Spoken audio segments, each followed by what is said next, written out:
Good morning, good morning, good morning, good morning, St. Kitts and Nevis. Good morning, Leeward Islands. Good morning, OECS. Good morning to the entire Caribbean. As a matter of fact, good morning to the entire world. And in doing so, we have to say good evening, good afternoon to some countries. Today is yesterday still, and in others, today is already tomorrow. So wherever you're part of, good morning. Welcome to winnfm 98.9. And yes, you have the right station, you have the right frequency, 98.9 FM, and you have the right program. This is Island Tea. And what we're having happening here, I am Troy Biff Mills. I'm holding it down for the man Q. He is on holidays somewhere up, perhaps in the mountains. I don't know, seeing about his livestock, his provisions. But whatever it is, we're hoping that you're enjoying yourself, Q. You're having a wonderful time, a time of peace and relaxation, banging some coconut water, I don't know, eating some fruits and vegetables. It's another edition of Island Tea here on winnfm 98.9. Today is Wednesday, the 4th of March. Wow! We're already in the third month of March. Third month of the year, and the time is flying really, really super fast. In the next few days, the first quarter of 2026 would have disappeared. Not to come back, but gone. Poof! Just like that. This year is already moving along with tremendous speed. I am Troy Biff Mills, your host, and we are going to be here until 10 o'clock on Island Tea. This morning I'm doing it alone. I don't have a co-host with me. Hortensia, she's not going to be in. So I'm thrown over the deep end, so to speak. I've survived 2 days, I believe. I'm still here for the third day. And of course, you are going to help me to survive my first day by my lonesome self here all in the studios. We are going to take your calls, 466-0989. And if you want to call, go live. You call there for, if you're calling from St. Kitts or Nevis, the Federation of St. Kitts or Nevis. If you want to call from overseas, you can call in the UK, 033-344-0065 in the UK. You can call 033-344-0065. And we do have a lot of listeners in the United Kingdom. In North America, USA to be exact, 718-285-6984. That's the number you call if you're living in the US of A. 718-285-6984. And of course, we do have quite a few listeners in the US of A. There's a young lady I haven't heard of for the last 2 days. I don't know if it's me. And or maybe she's just being busy. Who knows? She'll be able to call in today on Island Tea. And going further north, Canada, 305-921-4619. 305-921-4619 for our Canadian listeners. A lot of politics happening right now between Canada and the U.S. Tremendous falling out. How they are they going to kiss and make up? I don't know. We just have to wait and see how this thing works out. And hey, whoa, we're out of the blocks. And just give us 1 sec. We will be back. Hey guys, welcome back to Care. Wherever in the world, we're going to have, just have to set up here. And let's take another quick break. And then we will get back to Island Tea right here on winnfm 98.9.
Thank you, thank you. We are back. We are back.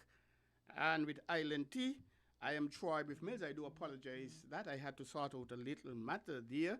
And we are now back in live and living color 4660989, the number to call. And while we await your call, there's a notice we must drop on you. And it's coming from the National Caribbean Insurance. And it reads, it's captioned early closure, and it reads, the general public is asked to note that National Caribbean Insurance will close at 1 p.m. on Thursday, 5th March, that is tomorrow, God spare. National Caribbean Insurance would like to apologize for any inconvenience this may cause. During this closure, customers are encouraged to use their website at www.ncicltd.com to pay premiums, submit health claim forms, request quotes, or for any other general inquiries. Regular office hours will resume at 8:30 a.m. to 4 p.m. on Friday, March 6th, 2026. Thank you for your patience and understanding. And it's a notice coming from National Caribbean Insurance, and it's about them closing early tomorrow, Thursday the 5th, God's spear. So please be guided by that. You're listening to Island T here on winnfm 98.9. I am Troy with Mills holding it down, and the lines are open from the word go. We can take your calls. I'm here holding it down alone. My co-host Cartencia, she's not available today. Wherever she is, Cartencia, good morning. Happy Wednesday to you. Hope everything is safe. Hope you're doing wonderful. And we have our first caller. Let us go to the lines and say good morning, caller. Welcome to Island T. You're live. Grand Rising, Troy. Morning, sir. How are you? I'm doing good. Wonderful. Now, Troy, as you said yesterday, there's so much to talk about. And, well, me, I look at our events and I go to scriptures. This morning I want to share with the listeners, right, the story about Joseph and Mary. Now, Troy, just imagine you are a carpenter. You come home after a long day and your wife tells you that she's pregnant by the Holy Spirit. How would you react? Would you be shocked, confused, angry, or skeptical? Perhaps all of them. I mean, if you're pregnant... Yet in the Bible, Joseph doesn't publicly react the way any normal human being would. No outrage, no questioning, just silent compliance. You know? Why? Because the story was crafted carefully. Every element is designed to encourage unquestioning faith, normalize the impossible, suppress critical thinking. Mm-hmm. Now, we as a people, I'm talking to us, Troy, black people globally, we have swallowed this whole misery because of a deity placed in a book called God. Yet it is man who is telling us the story, all that God said and all that God has done. Man is telling us what God did. God spoke to holy, inspired men. Yesterday I said this, Troy. I said that the characteristic of the biblical deity, when we look at all the acts that were committed by this deity in a book, are we not seeing these play out in the leaders of the world today who are ruling by the gun? When you look at the two deities in the book, Troy, God and Satan, who have done all of the killing in the book? Who stretched forth his hand? Who was enraged? Who is the jealous God? Satan or God? Now Satan took Job's family away from him, and that was appointed by God. But when you look at all the killing that was done in the book, was it not done by this biblical God?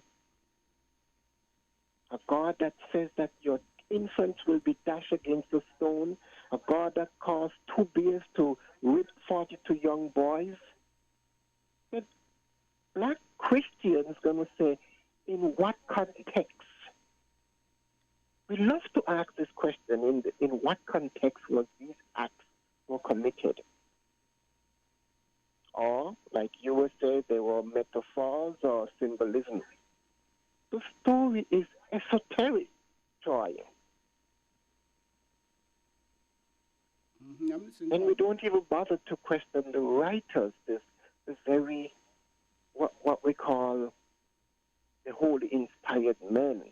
Make no mistake, Troy, Africans wrote the Bible. What we have in this version is a polluted, watered version. Let me repeat this, Troy. What we have is a polluted, watered version given to us by our oppressors. Now, given to us by our oppressors, Troy. Now, you think they're going to give us the truth? Look at their footprints on this planet, Troy. Look at their footprint. And that's why Journey said, before Bible, before Christianity, before religion, who were us? Who were we? And where were we? Our civilization, Troy, let us look beyond. Let us go beyond. Because we cannot fix this unless we know. Note this word, Troy. Unless we know, not believe. All that is in the book we believe by faith, but faith is not stupid. Knowledge of self is superior to faith. But Troy, we are still divided.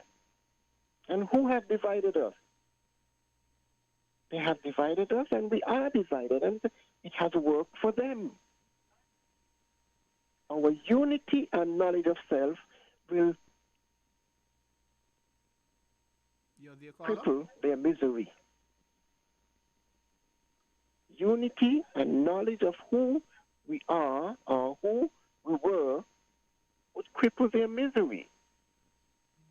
The Bible never said faith will set us free. He said truth will know the truth, and the truth will set you free. Are you following me, Troy? Yes, I'm following your caller. You know, I'm trying to enlighten our people, but yes, our people are in their spaces because of belief. We swallowed belief wholesale, and we don't question. We don't question, Troy. Well, it's high time we wake up. Because all that is happening right now with Donald Trump, Mark Rubio, Emmanuel Macron, Ursula von der Leyen, it's about their survival. And make no mistake, Troy, they are the gods of this world. They are planning wars, just like the deity in the book that says the God, the biblical character is a mass murderer that has ordered to kill and have killed. And it is continuing today. All the acts in the Bible were committed by man. And just what is happening in our present day today. Man, Trump, Emmanuel Macron, Europeans, and I've said all of it is skewed against us on every level. They have brought the war to us. And like I said, our unity and knowledge of self will bring an end to it. They talk about world peace, but they never achieve world peace. They are not for peace. They are of war and death because they are feeding off of our energy tribe. But Carla, you mentioned Yes. word peace. It seems to be extremely elusive. And look at Ukraine, Russia. I heard an interview, or a BBC interview, I think it was, where Putin's advisors informed him that were he to invade Ukraine, that war would finish in, I think it was 4 days. And I believe that is what they were thinking, because Russia, a superpower, and Ukraine basically a nobody, so to speak. I think they really expected that war to be lasting 4 days. And it was played on the fourth anniversary of the war. 4 long years, and Ukraine, they're still going at it. They're still defending their sovereignty. And you You mentioned know, world you know peace. something, Troy? A lot of us black people are paying attention to Russia and Ukraine. I have said when Russia invaded Ukraine, I said I put a post and I said Africans globally should just be observers. This war between Russia and Ukraine, brothers against brothers. Africans globally should just be observers. But Africans went and they volunteered to go and fight for Russia, some went and fight again for Ukraine. Why do you think But they should have been observers? Sorry? Why do you think Africans should have been observers? Because it has nothing to do with us. But in reality, this war was just a distraction. This Russia and Ukraine was a distraction because, you see, now, we have to recognize their system right now, Troy. They create things. I mean, when you look at 9/11 with the airplane into the World Towers, I mean, you know the story behind that, if you are in the knows. But you see, the future is about green energy, Troy. Now, where all this green energy is coming from? The continent of Africa. I mean, they create distraction. Trump, Maduro in Venezuela, Nigeria, and now Iran. And you know what is in people's mind is the Epstein files. So Trump is diverting attention from himself by airstrike in Iran. So that But is you your view see- that it's really a diversionary tactic away from the Epstein files to this war in Iran and whatever is happening with himself and Canada, with the U.S. and Canada. You're suggesting that it is all a distraction to take our attention away from the Epstein files. But Troy, are we not paying attention? This been their tactics for I mean, how so many of them, so many presidents before. Trump is just bringing out those who are pulling the strings.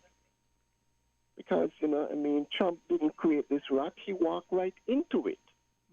You know how many Americans are supporting what Trump is doing? Are they decent human beings? That's why I said, Troy, they are not for life. They are against life. It's not. It's all about them. And Trump have supporters. And of course, Look at us. And it is Look at us, Troy.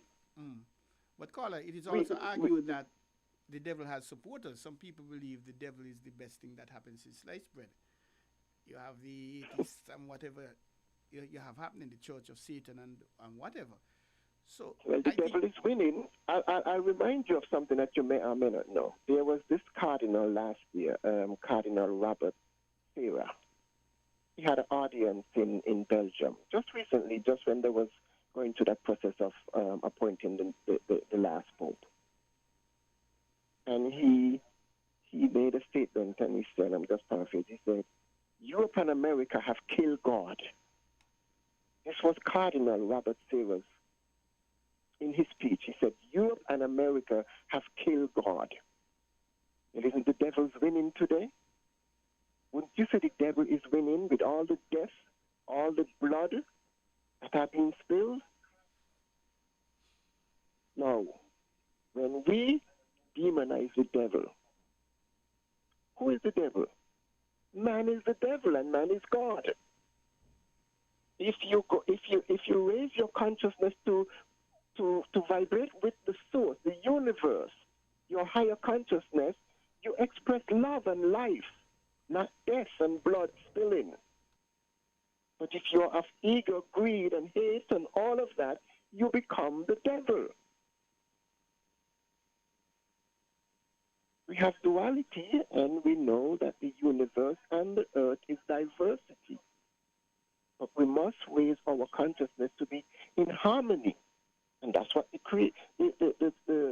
see, the Bible again, Troy. When you go to Genesis 1, from verse 25 down, Genesis 1, the Creator created male and female in his image and likeness, blessed us and give us herb for meat, and says they must live in harmony with ourselves, our brethren, and with nature. Caller, can I intrude on your second? It's 8:35, and I must go and take a break. So, do you mind calling back, please? I will try. I really appreciate that. You're listening to Island Tea here on winnfm 98.9. I thank that caller for calling in. Very strong views. And when it comes to religion, well, I don't know how qualified I am to argue or discuss or debate religion, but I know everyone has his or her views, and obviously the views of the callers, they don't necessarily reflect the views of winnfm 98.9, the board of directors, the staff, nor our sponsors. And everyone is entitled to his or her view, one way or the other. But you're listening to Island Tea here on winnfm 98.9. I am Troy Biff Mills, and I'm here by my lonesome self this morning. And for good or for bad, it is raining on the outside. And I'm hoping that you are staying safe and you are staying warm. And I had an unfortunate situation I wanted to bring up, and I perhaps will bring it up. And we are having some guests in at 9 o'clock this morning. And I'm advised they're from the heritage point of view. They're going to be discussing some heritage matters issues with us when they come in at 9. But what we're going to do, we're going to go to a break right now. Stick and stay. Please, don't go away. According to the late Brother Bob Marley, we got so much things to say right now, so many things happening around the world. So we'll be back in a bit. Found the sound 98.9 FM.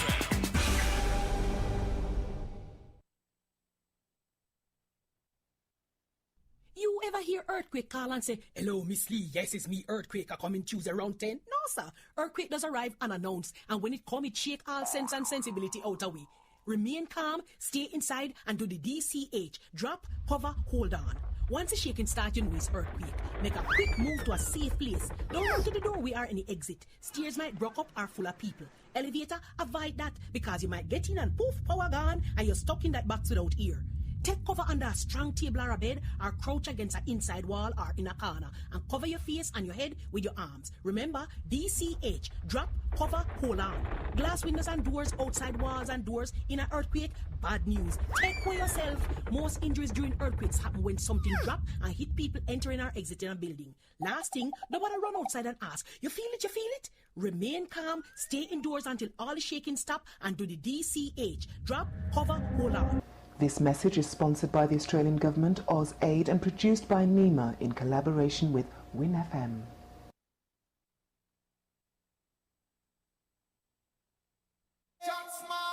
Here are your hosts for Value Mart IGA Blue Tag Special. Running February 19th to March 4th. Hunt spaghetti sauces are just $5.99. Progressive soups, $13.99. Essential everyday chunk and shredded cheeses, $7.99. La yogurt, $3.39. Blue Bunny ice cream, just $25.99. IGA or Essential Everyday Waffles, $11.99. And now our value deals. IGN Essential Everyday Honey Beer, $19.99. Chef Boyardee canned pasta and microwave pasta, $6.99. IGN Essential Everyday canned tuna, $3.49. Langus cranberry and pomegranate juices, $11.99. Soft soap liquid hand soap, $8.99. Irish Spring bar soap, $11.99. Chef Smart, Chef Value Mart, tell them in Spanish. Sea listo y haga sus compras aquí en Value Mart.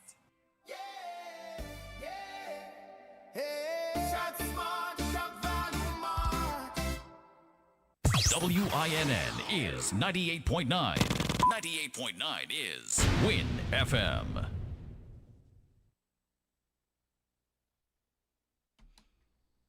You're listening to WinFM 98.9, and you're on the program Island Tea. I am Troy Biffmills, your host, holding it down.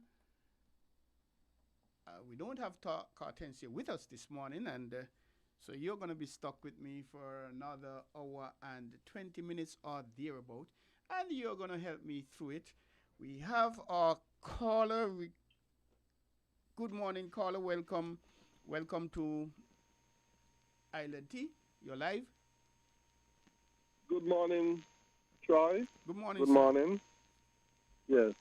I'm calling in once again. Greetings to you and all your listeners in Jesus' name. The only Savior of sinners from their sins and from hell, by the gospel only, through faith only, according to the Bible only. And Jesus Christ is the second person of the eternal Trinity. Now, what I would like to say, Troy, a few things quickly. Number one, yesterday, Johnny mentioned an account in the Bible. Well, not an account, but a teaching in the Bible. A teaching where it says that if a woman is in the field and gatherings, whatever, and if a man come and he rape her, that woman, that the man supposed to pay the father some money and marry the woman. Okay? Now, the thing about that passage is that it can be understood in more than one way, as people have argued, as scholars have argued. One of the ways it can be understood is that you got to remember the Bible was not written in English. We have translations that are English, but the Bible itself, as originally written, was not written in English. And the Old Testament was written in both Hebrew and Aramaic, while the New Testament was written in Greek. Well, that part of the Old Testament is written in Hebrew. And there are scholars who argue that the Hebrew word there for rape can have two meanings at least. Yes, it can mean rape, or it can mean seduce, when you seduce somebody. And so there are those who argue that the word should be better understood as seduce rather than rape. If a man seduces the woman, of course the woman is not to be engaged or married, because the woman is engaged or married, and she go along with it.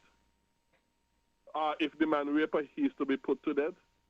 If she go along with it, both of them put to death. But if the word is understood as seduce a single woman, then he ought to pay the father some money and he married the woman. That's another understanding of that passage based upon the Hebrew. Okay? Just before you continue, Greg, and for clarity, according to Google, seduce, the definition of seduce, entice someone into sexual activity, or there's another definition, attract someone to a belief or into a course of action that is inadvisable or foolhardy. So there are two definitions of it, and I understand clearly what you're saying. Yes. And I wonder about that, and I'm going to use an example perhaps. Give me a chance. For my sports program, I use the term I admonish you to always be careful in your driving and whatever the case is. And Yes. I got somebody called me and said, "Boy, Troy, you made a mistake." And let me say here now, I am very open to feedback. I never believe Yes. that I'm always right. So anybody listening to the program at any point, you can call, you can WhatsApp, and provide feedback, because it's all about me and us here at WinFM trying to make it better for you. It's really your show. We're just the facilitators. And the person said, "You made a mistake." Admonish means to reprimand someone. It can mean that. Hold on. It can. And I said, yes, Yes, okay. I went and I looked at the definition of it. And it does say that, to reprimand. But it also says appeal to. So I called back the person. Yeah, like I said yesterday, context is what matters. Context is what, like I said yesterday, context is what matters. Context is what matters, and sometimes the context is the whole Bible. Many scriptures ultimately is supposed to be understood in context of the whole Bible, because the whole Bible is perfectly consistent with itself as God as its ultimate author. And so yes, so there are those who argue, it should be understood as seduce rather than rape. But even if, okay, let us just say, for the sake of argument, we go along with the word rape. Let's just say, for the sake of argument, we go along with the word rape. You see, because we do not live, and most of us do not study the background culture of that day, we don't understand certain things. In that society, back then in the Israelite society, the virginity of a woman was very, very important for marriage. And so therefore, a woman without her virginity, who lost her virginity outside of marriage, had it very difficult to get married, to have a man as a support, and therefore had it very, very difficult in life. Okay?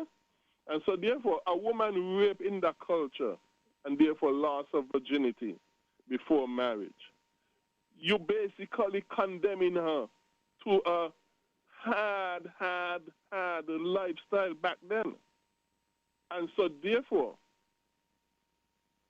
the man, let's say, if we understand it as the word rape, okay? We're talking in that context, if you understand the word rape. And therefore, the man would have been made to be her protector and her provider by requiring him to marry the woman. Because other than that, then you're condemning the woman to a very, very hard life. And that, like I said, even if we understand the word as meaning rape. So in today's culture, it might seem as though something that is wrong to have the man or the woman to marry her rapist, but it was teaching, it was instruction teaching that, hey, your actions have consequences and you have to face up with them, because if the woman go along in life, she's going to have it most difficult to get married and therefore most difficult for somebody to look after her. And since you rape her, this is your responsibility in life towards the woman. Although you're condemning her basically to a very, very hard, tough life back then in that culture. So even if we understood the word as rape, to me, it's still showing a mercy to the woman. And remember, back then, you had the law, an eye for an eye and a tooth for a tooth. So it ain't to say you could, if the man forced the woman, if the society tell the man, hey, based upon the scripture, you had to marry the woman, that he could beat up and that sort of stuff. No. Because back then, whatever you did to a person, it was supposed to be done back to you. So you had to treat her respectfully. And that makes sense, what you're saying. Yes. And the thing about it too, I think from my understanding, the greater shame was not necessarily only on the lady who was raped, but on the family. And it's amazing how people, the thinking back then. And right. Society was back then, yes. Yes, could you imagine your daughter getting raped, and however, you, the family, you're being disgraced and they are entitled to do whatever, whatever. But Greg, I have to take another call, so I thank you for calling in and Yes, sharing your that's view. it. And please do Yes. continue to listen. Okay? Thank you. Okay. Thank you for the time. Thank you. Oops, we lost that caller. Oh yes, we back. Good morning, caller. Welcome to Island T. You're live. Good morning, Troy. Morning, sir. How are you? Yes, I'm fine. I'm fine. Bible studies, notwithstanding, they're probably good at explaining stuff that's happening now, but with all due respect, they don't say what our current action should be in response to what's happening. Okay, and that I think is the more important thing. Historical facts and the culture back then and so on. That's interesting, but it doesn't help us to navigate the serious thing that we have going on now. Okay, I'm thinking, for instance, of what happens for the rest of the year and successive years. I think at the start of the year, no one really foresaw what was going to happen in Venezuela. No one foresaw what was going to happen in the Middle East. And yet these are two things that we absolutely have to deal with. One, from the point of view of what is to come, and secondly, we previously used to think that we're far removed from hostilities and radical changes and so on, and we got that rude awakening earlier this year. And so in terms of what is to come, you could bet your life after Iran falls, and it will fall in some form or the other, you can probably say Cuba is next. With almost certainty Cuba is next. They might not use the same route, but it appears as if Cuba will be next. And it would have been nice if the leaders at the CARICOM meeting kind of foresaw this and would have come out from the meeting with some kind of resolution to not just deliver humanitarian aid, but to try and change try and impact on the Cuban leaders to have some kind of change that would preempt whatever is to come, because it seems as if it would be more hardship if they don't change. Okay? And I think CARICOM could have played a bigger role in terms of maybe even a kind of a smoke screen for Cuba to make some changes that would forestall hostile takeover, so to speak, as was done in Venezuela, right?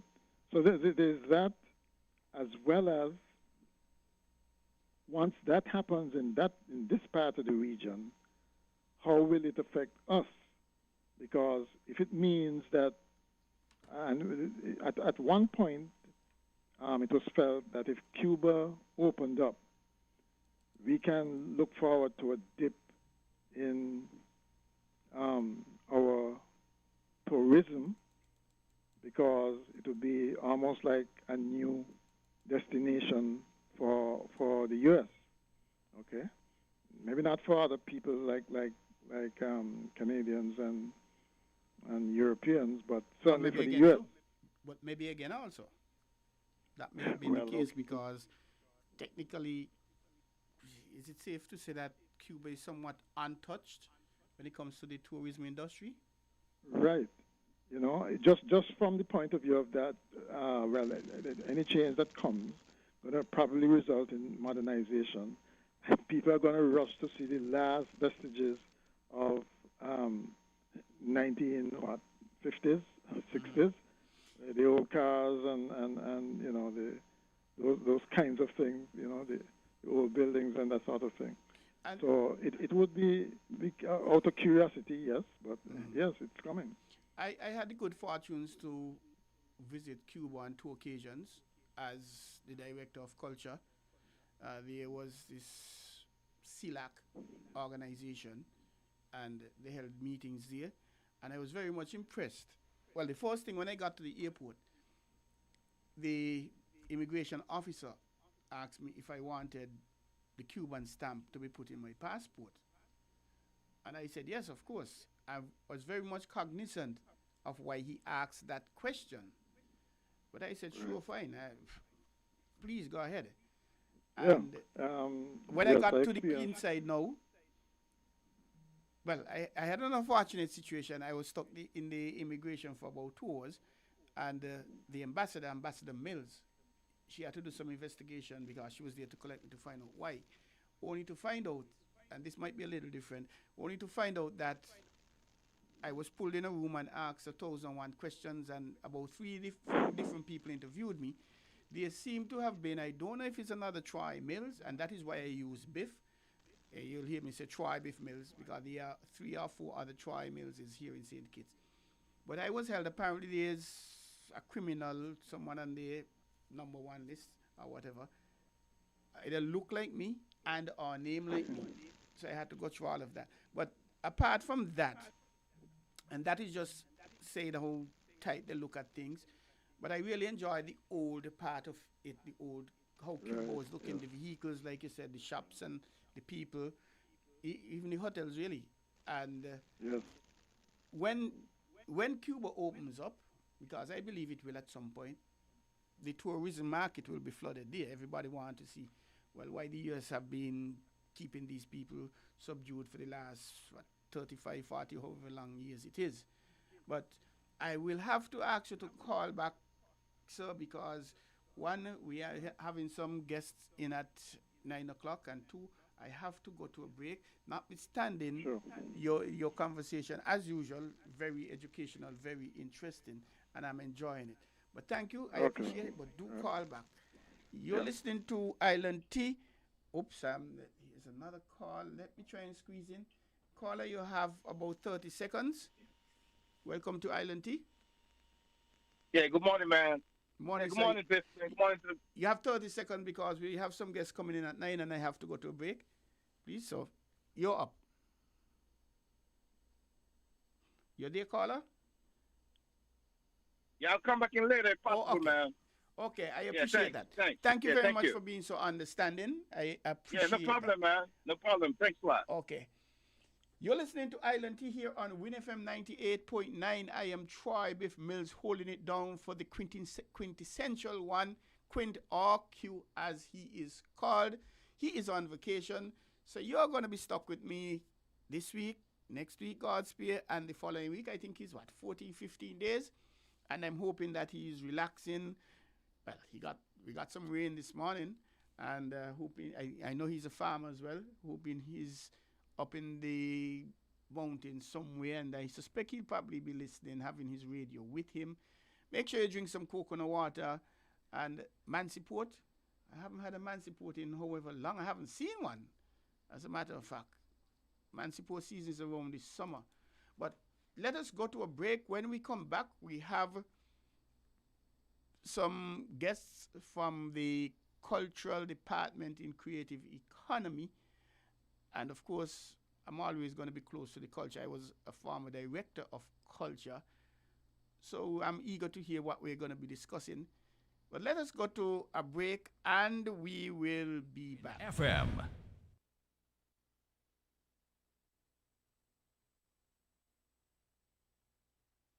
Buster. We run things, things are run we. Buster, Buster. Living color, do it differently. Buster, Buster. Large and in charge, like for the party. Buster, Buster. We set the pace, then everybody follow it. 7 flavors, best taste.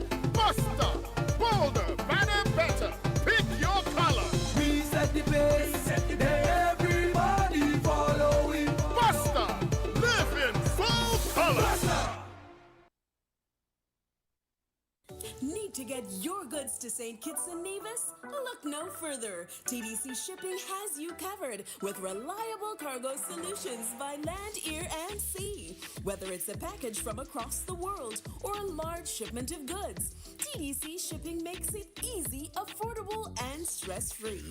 And with our Airbox service, ordering from your favorite online stores just got even easier.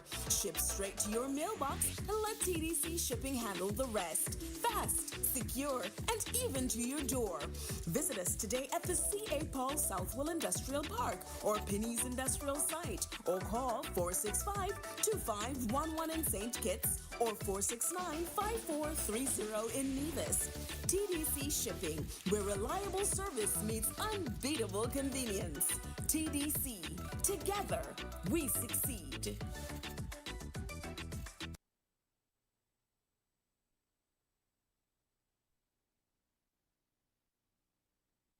Unlock the secrets to a healthier you. Join Dr. Natalie Osborne every Tuesday at 8:30 a.m. on WinFM 98.9 for Weekly Dose. During this 30-minute health discussion, we aim to educate and empower our listeners on the prevention of diseases, early diagnosis, and timely intervention. Don't miss out on this informative health talk where we teach you to live your best life. Weekly Dose, Tuesdays on WinFM 98.9.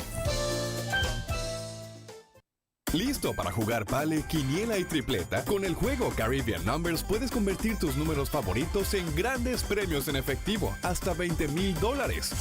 Por tan solo $1, elige tus números y juega a tu manera. Quiniela, pale o tripleta, el que tú prefieras. Acierta los números ganadores y gana efectivo. Es divertido y tan fácil como 1, 2, 3. Tus números a tu manera. Es tu momento. Siente la emoción en cada jugada. Disponible en cualquier agente del Caribbean Lottery en toda la isla. Debes tener 21 años o más para jugar. Por favor, juega responsablemente.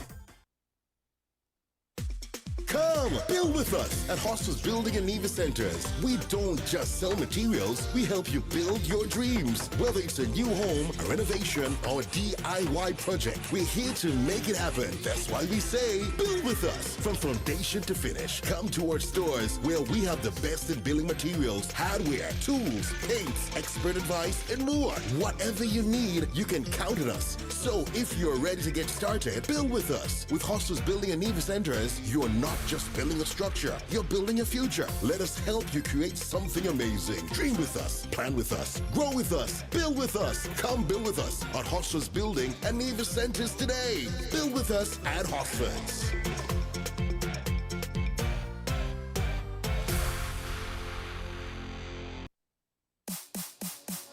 If you need protection, you need one who you can trust to secure your investment. You need one who'll do you just. TDC Insurance, you're the one that you can trust. TDC Insurance, you're always safe with us. TDC Insurance is your go-to insurance company for all your insurance needs. We take pride in offering you the best solutions and ensuring our customers are fully satisfied. TDC Insurance, we take good care of you, guaranteeing you peace of mind. You're always safe with us.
Welcome back to Island Tea here on WinFM 98.9. I am Troy Biff Mills. I'm holding it down. And we have some persons in studios. We are going to be doing an interview. I'm seeing two callers here. Well, one gone. Let us take this. Okay, both of them gone. So I don't suspect that they were calling about us here in the studios. And let me just sort out things here. We are going to be getting to you just now and letting you know who we have in the studios and what we have happening. And, well, we have a handsome gentleman and a beautiful lady. Or should I say, no. Let me take back that. We have a beautiful lady, ladies first, and a handsome gentleman. And should I? Okay, let's take the call before we go into the interview. Only 30 seconds. Good morning, caller. Welcome to Island Tea. You have 30 seconds, as we do have an interview with the guests are in studio. You're up. I'm sorry, I did not know that, but good morning, Mr. Mills. Morning, sir. I think I'm the first time I was calling while you are sitting in for Quint, but nonetheless, I wanted to, call in and interact. I'm an ardent I know you are, sir. contributor to this program, and so I would not withhold my contribution irrespective of who might be at the console. So, nonetheless, I will continue to listen, and on another opportune time, I will call back in and liaise and bring forth some views. As we know, there's so many to really chew on, but I respect and I give way to your Thanks a lot session. Thanks a lot for being so understanding, sir. And You're welcome. Do call back. I appreciate that. And it's nice to know we have some very understanding people in this world. But I'll argue, aren't we all understanding people? But just that sometimes, in my humble view, we may choose to not be so understanding. But you're listening to Island Tea here on WinFM 98.9. I am Troy Biff Mills. I'm holding it down for the man quintessential one.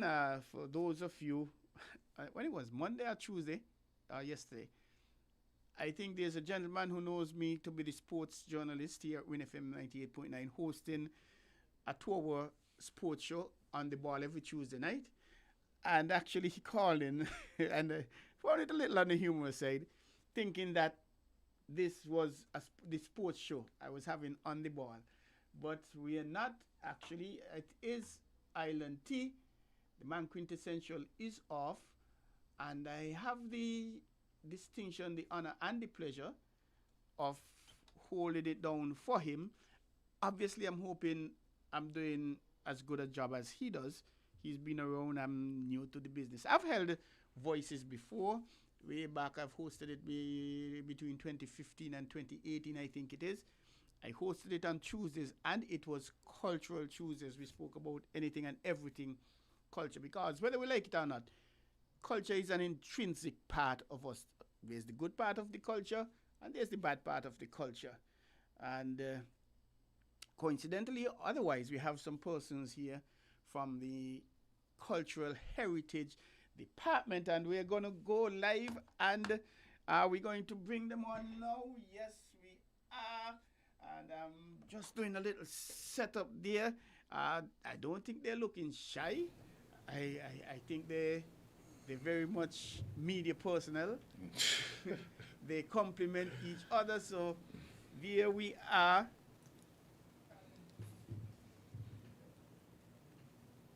And I have to do a bit of adjustment, so give me a break here while we will be back in a second. Stick and stay, don't go away. They're already in the studios, the persons who we're going to be interviewing. And give me a sec, let me make some adjustments.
Yes, we are back. We are back.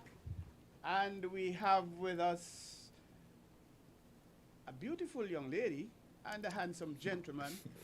And I don't know if he's handsome because he's from SP where the best player. Or maybe because he played sports, he played cricket. A leg bowler. I believe he had a short life when it came to cricket. He gave up that to pursue other things. But, ladies and gentlemen, welcome to WinFM 98.9. Welcome to Island Tea. Thank you very much. Good morning, everyone. Blessed morning to the listening audience. And could you please introduce yourselves, ladies first, I'm told. Thank you for the courtesy. Good morning, everyone, again. My name is Alicia Daniel Blake, and we are both from the Department of Cultural Heritage, which would have formerly been the Department of Culture, and I am the Research and Communications Officer there. Pleasant good morning again to the listening audience. My name is Calden Warner, ICH Cultural Heritage Officer. Department of Culture formerly, and I had the privilege of being the Director of Culture in another lifetime, so to speak. And I didn't have the pleasure of working with you in that department. And one thing I can say, it is in good hands. I like the work that is being done. And, well, just for the listeners, the purpose of the listeners, before, well, up to 2022, there was the Department of Culture. And walk us through it since that with the advent of the creative economy and then the separation where you have the Intangible Cultural Heritage Department and who is your director, etc. Well, unfortunately, both of us have not been there since the change in terms of the Department of the Creative Economy. But what I can say is that we are now differentiated in the sense that we handle all things culture at the Department of Cultural Heritage, whereas they handle all things entertainment on the part of Creative Economy. So they would undertake such events as Midnight Escape, things like that, whereas we would undertake such events as Griot, which is our storytelling event. Very much interesting. You say about Griot. I think about the Griot families from Boyd's, etc. It's a different spelling. It's Griot, and that happens to be a West African term for storyteller, who was also a musician. So the storyteller would tell tales of heritage, but he would also accompany those tales with music. Yes. We seem to not be able to get away from cultural heritage right. and Africa. But what we can tell you is that we are presently under the leadership of the Honorable Samuel Duggins, and our Director of Culture is Pierre Liebert. Okay, wonderful, wonderful. And why are you here to talk to us? Why do we have the pleasure of having you here today? I invite you, Calden, to brief us on that. Yes. It's me again, Calden. Well, we have an upcoming event that we call We Village That. Yes. For the listening audience and for yourself, Mr. Mills, if you are not familiar, if whoever is not familiar with the term We Village That, could give you a brief overview of what this entails. Well, basically, this initiative was started. Well, it started by our very own Wyatt Phipps, the musician. I think he went to a workshop and he observed that, where he went, he saw this initiative going on, persons being recognized in villages and, so he brought the idea here, and a couple of years back we started the idea of We Village That.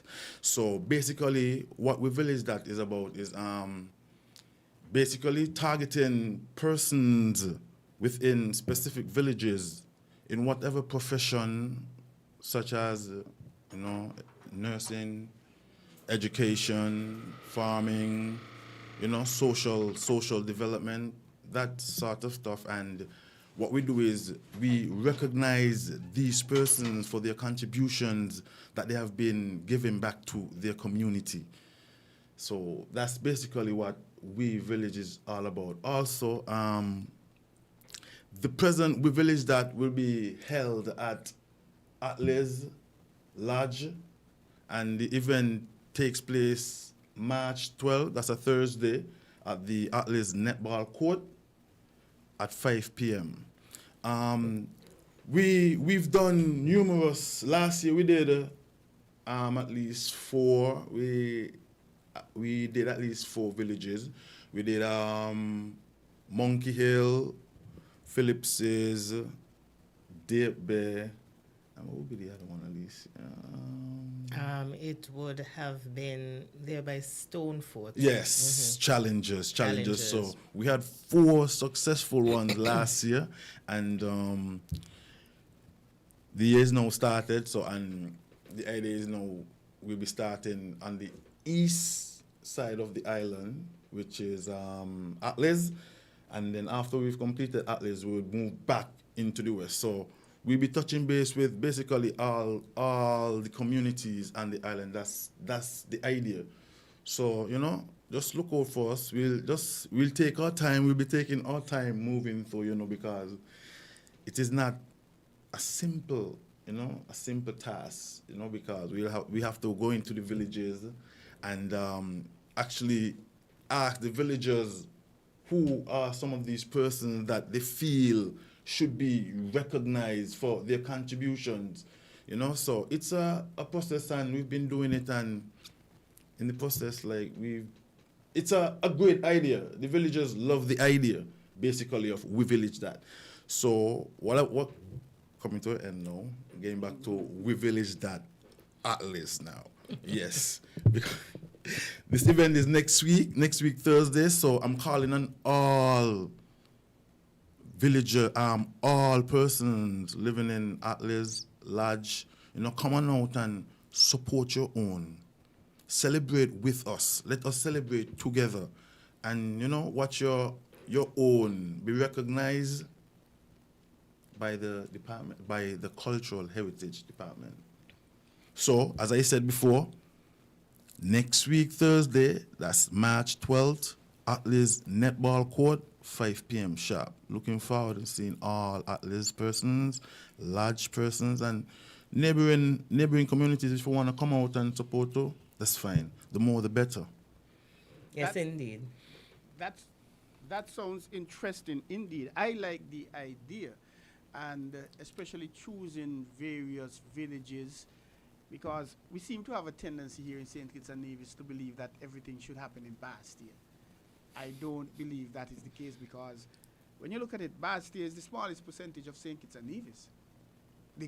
When you go around the island, collectively, the rural part is much bigger than Bastille. Yes, Bastille is the capital, Bastille is the city, whatever you want to call it, but most people live in the rural parts. Yes, that's good. So I like the idea about going. And I noticed you mentioned on the east side, and you're coming back on the west side. Yeah. So at some point you have been, well, you didn't mention the locations where you had them last year. Yeah, we had 4 successful ones last year. So go ahead. And the previous year before, we had I think we did 2 or 3. But the motive behind it is to try to at least do at least 4, every year. You know what I mean? So no one will be left out. That's for sure. We'll touch base with all the different communities. It may take a little time, but we'll get to you guys. Yeah, so what I can add is that we alternate the sides of the island. So the last one that we had last year was at St. Peter's. So we are now in Otley's Lodge. And the next one that we'll be having will be on the western side of the island. And I must encourage persons in Otley's Lodge to come on out, because as Calden mentioned, come out to see who is being honored. And it's normally persons who we recognize are persons who have helped with the development of that area. But we also have an honoree who we called community spirit. And that person not necessarily would be noticed by persons such as having high academics or things of those sort. But this person who would receive the Community Spirit Award is someone who contributes to their community on a personal level. So persons who are always willing to assist, persons who are always uplifting others, that is the kind of person who will receive the Community Spirit Award. And we also have 2 Young Creative Awards, which would be from the school closest to that community or in that community, if there is a school in that community, and those 2 young persons would be creatives. So they may be singers, maybe they may be athletes, something of the sort. And so we also recognize the young and upcoming.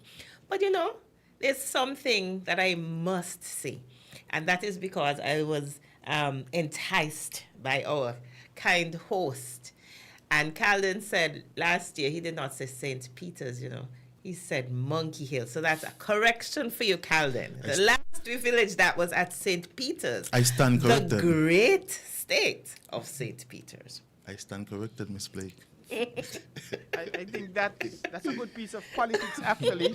Monkey Hill, St. Peter's, somewhat similar to Sandy Point being a town and Sandy Point country. And a lot of persons may not know, and this is something I pride myself in. Sandy Point was actually the capital of the Leeward Islands. Way back when in the slavery days, at the administrative capital, so much so that there's a street in Sandy Point called Downing Street, and it is taken off of number 10 Downing Street in England, where the Prime Minister lives. And there's a building just below the Seventh-day Adventist Church, a 3-story wooden building. That was actually the government headquarters. I hear you, Mr. Wells, but you're taking up our time. Well, please. I'll give you back. I cannot miss it because it's all part of the culture, and really a lot. Because we do have notable things in the great state of St. Peter's as well, but I'll save that for another show. Including the Prime Minister of the Federation. There you go. Thank you for helping me. And Nevis. But you mentioned the recognition of students in the community, in the school, in the community, or yes, close by. And you're having this one is in Atlas, that's around the corner from Lodge. Yeah, Atlas Lodge. Atlas Lodge. So we are recognizing both communities because they are so interconnected. And the school there is the Violet Petty Primary School. Yeah. I like that because I think we don't recognize our younger primary school students enough. Most time we wait until they get to the high school region. But tell us the structure, the format of the program. You get there, it starts at 5 p.m. It starts at 5 p.m., but we usually we ask the awardees to be there by 4:45. You know, because so I leave Sandy Point, I come across there at 5 p.m. What do I expect to see? How long is the program going to start? Oh well, you will see a crowd. Most definitely, you will. But it's not a very long program. It's not a very long program. Probably like 1 hour. You know, we have a host. We usually let the host be from the area. Okay. And we have a prayer. You know, national anthem. We would have like the young creative. You know, doing a selection, and then Alicia usually comes on and brings out state the name of the awardees, present the awardees to the audience. Right, so there's an introduction of the awardees, and we also have someone who would give a history of the area. So for instance, at St. Peter's, the person who would have given the history would have been Dolores Hobson, the late Dolores Hobson, may she rest in peace. So for Otley's Lodge, there will be somebody giving a history of the area as well. I like that because a lot of people, especially persons who are not from that area, wouldn't be too familiar with the history of know what is happening. Would it be streamed? No, unfortunately, no. So guess what, listening audience, you have to be there to experience it for yourself. Oh, that's wonderful. That's wonderful. And I like the fact that you mentioned you go into the community and they are the ones who select. They are the ones who give us. Well, I'm not familiar with anybody from Atlas, but I am now familiar with many of them, because we have to go in and interact with the people, and they will give us the names of the people who they think should be recognized. We select, like, we choose interview like 10 persons, and then 3 are selected. Everybody, it's a little contribution. You know what I mean? It just to help out a little. So everybody will be selected. Some will be selected, but just be understanding and happy for your villager who have been selected. So it's not a case that you sit down in your office in some corner and said, "Hey, I know Mary Jane from." Oh, from no, Alice. no, Give her a no call one. because she's signed for 50 years now. No, nothing like that. Nothing like that. Interview is done amongst myself and the individual, and then the interview would be evaluated by the director and so forth. Right. So they actually go out and do field research. Yes. So they, as you noted, Calden, Mr. Mills, we do not stay in the office and determine who the awardees are. Instead, Calden and Mr. Shoy, they both go out into that particular community, and on occasion they would be accompanied by Roy Phipps. As noted, that's his brainchild. They will go out into that particular chosen community, and they speak to the residents there. And particularly persons in the shops, they have been a good source of information in terms of who are the persons who have contributed to the communities. That's correct. And I like the idea with the shops because that is like the university of the community. Correct. They know everybody business. They know everything what is happening. They don't need new people moving into the community, especially the rum shops, guys. And maybe Elisa might not shy away from that particular establishment. But that is wonderful. And you mentioned you had 3 or 4. So what's the frequency? How often do you do this? Once a quarter, once a month, every other month? Like, okay, the idea, once every quarter. Mm-hmm. Yes, that's the idea. Mm-hmm. That's the idea. We try to do at least 4. So over a period of time, you would have done that in every community, let's say every village in St. Kitts. Well, it depends, because you see, as in this instance, the 2 communities are intertwined. Yes, So it's both Otleys and Lodge at the same time. And it would have been Stoneford and Challengers at the same time. Yeah. Because they also are interconnected. So it depends, but eventually we will go around the island. That's the idea. To touch base with every community. Right. Mm-hmm. So bigger communities like, say, Keon or SP were the best. SP was done already, It was? Yes, Shane Jeffords was awarded, and Sakoti, I think it was done in 2022 or 2021, somewhere around there. But Shane Jeffords was awarded, and Sakoti. For Calypso for Calypso and Sports. Well, I had the privilege of hosting one in Sandy Point where Carolee Burke, I remember her, she does black pudding. Oh, she was one. Yeah, it was 3 of them. Yeah, it was 3 of them. Yeah, Shane Jeffords was one, and Sakoti. Yeah. And yes. The beauty about that with Carolee, her mother, Iris Burke, she used to do black pudding way back when in Sandy Point. And we felt at the time that because it was something handed down, another generation to the children, to Carolee, that was beautiful. And if I'm not mistaken, I think Carolie's daughter does black pudding as well. She sells black pudding in Sandy Point. So that's the kind of thing we want to encourage in these communities that we go into. And if you don't mind, Mr. Mills, there is a particular activity that we're undertaking at the moment as well that I'll go right into, and that is we are placing a nomination to UNESCO to have our masquerade traditions inscribed on their representative list of intangible cultural heritage of humanity.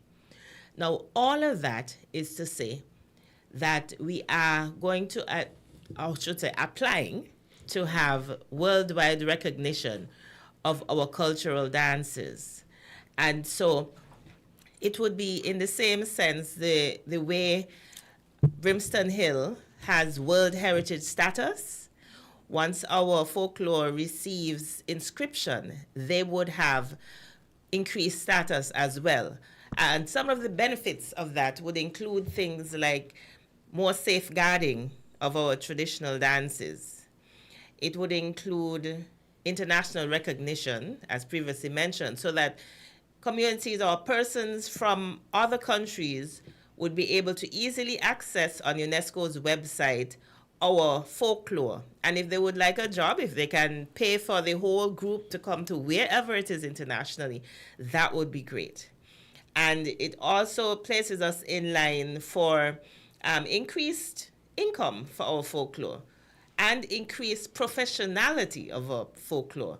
So those are some of the benefits that we would get as long as UNESCO accepts our nomination. And so we have gone about doing things like recording of our folklore practitioners. So it would include interviewing them, having that on video.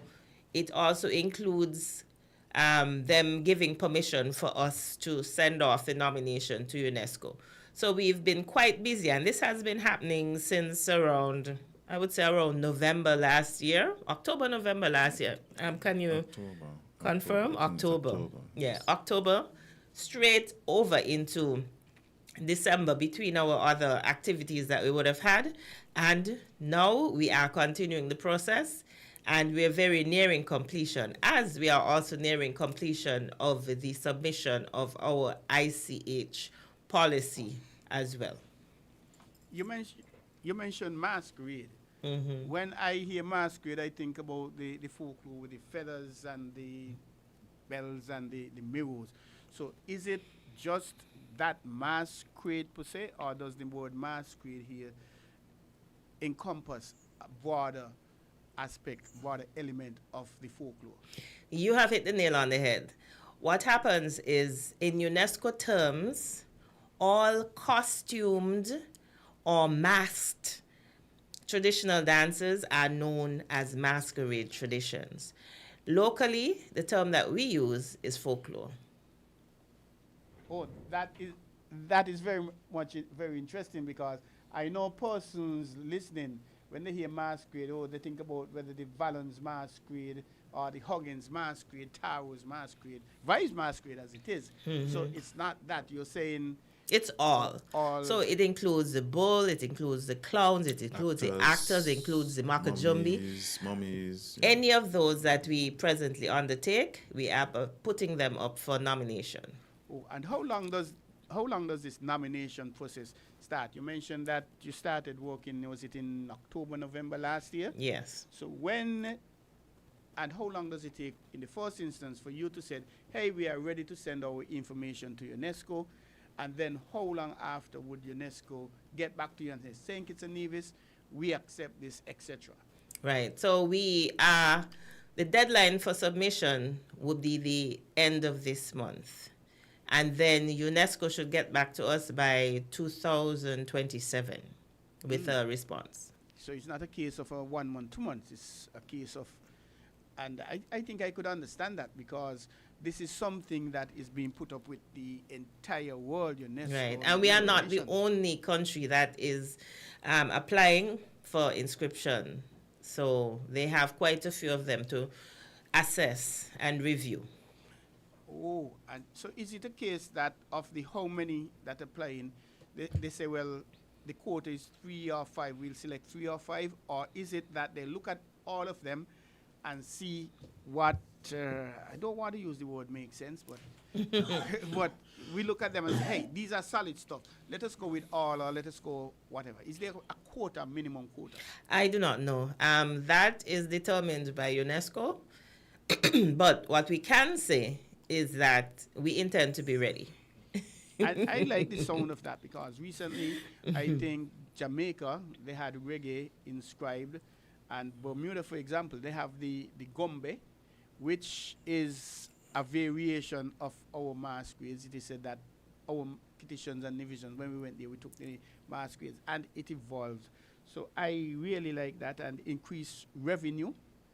Indeed. For the practitioners, because that's let me put it this way: how comfortable are you? When I say not you, not you, your department, that we here in St. Kitts and Nevis, we honor the creatives, we honor especially the folklore, we value their worth, and we recognize that, and we give them. Put another way, when we ask them to perform at events, we always want them to do it free, or are we really prepared to pay them? Well, that's a question for your listening and viewing audience at WinFM. At the department, we try to encourage our folklore, and we also encourage our nationals to realize that folklore has evolved. Maybe when you and I were children, Mr. Mills, the folklore were of such, then, you just put some coins in the hat. They were willing to undertake the costs for the costume, and they were willing to take the time to practice and rehearse to make sure they have everything perfect for free. Now, several things have happened since then. So the evolution of Christmas sports, in the sense that our cultural performers now perform for our visitors. So you'll see them down at Port Zante doing their performances, etc. Now, and we'll also see them dancing at things like weddings and stuff like that. And they have become more professional, in the sense that because it was Christmas sports and Christmas time, you often would see them literally, imbibing the spirits, especially at the rum shops when they performed and so forth. No, you have quite a few, I shouldn't say a few, you have more professionals. And we have actually been undertaking some training for them at our, as part of our sessions with our folklore. We have meetings with them, and we provide training in bookkeeping, in marketing, etc. So they are more professional, and so they deserve more, in addition to the fact that the costumes cost. And Mr. Mills, you may even correct me, because I am certain that I've seen you as a clown. Yes. The costumes cost much, much more than they costed when we were young. Indeed, costumes cost, at least for the clowns, cost about $1,300. You have $100 for the mask, $100 for the cap, $100 for the hunter. And we have a caller. Can we go to the line? Good morning, caller. Thank you. You're live on Island T, and we have in the Cultural Heritage Department. Yeah, morning. Greetings to you, my brother. How are you doing? I am blessed, highly favored, giving thanks. What about you, sir? Well, I'm here. I'm well, just taking it easy. I like the talk and culture and what Mr. Liebert and the beautiful young ladies there said. Oh, you are so kind. I don't know her name, but her voice told me that she's beautiful. Well, on the talk of this is Navigator. And yes, King. Yeah, a few years ago, after I got injured, some guys from the Sandy Point group here wanted to give me a little recognition for the work I have been putting in Mokojumbi, and I welcome the conversation. I like the conversation, but I told them, frankly, if anyone is rewarded of this honor, is Mr. Peter Degat Walters. So he has been very instrumental over the years. It's because of him why I get to do what I did and love what I did, and as a result of the many Moko jumpies we have around today, is because of him. So I think that you guys at the department should have a look at Peter Degat and see what you all can do for him as well too. I really appreciate that, and thank you so much for having me. Have a great day. Oh, lastly, I would like to thank those folks who came out on Sunday and supported the boat ride I have been promoting for my little event anniversary thing I had going on.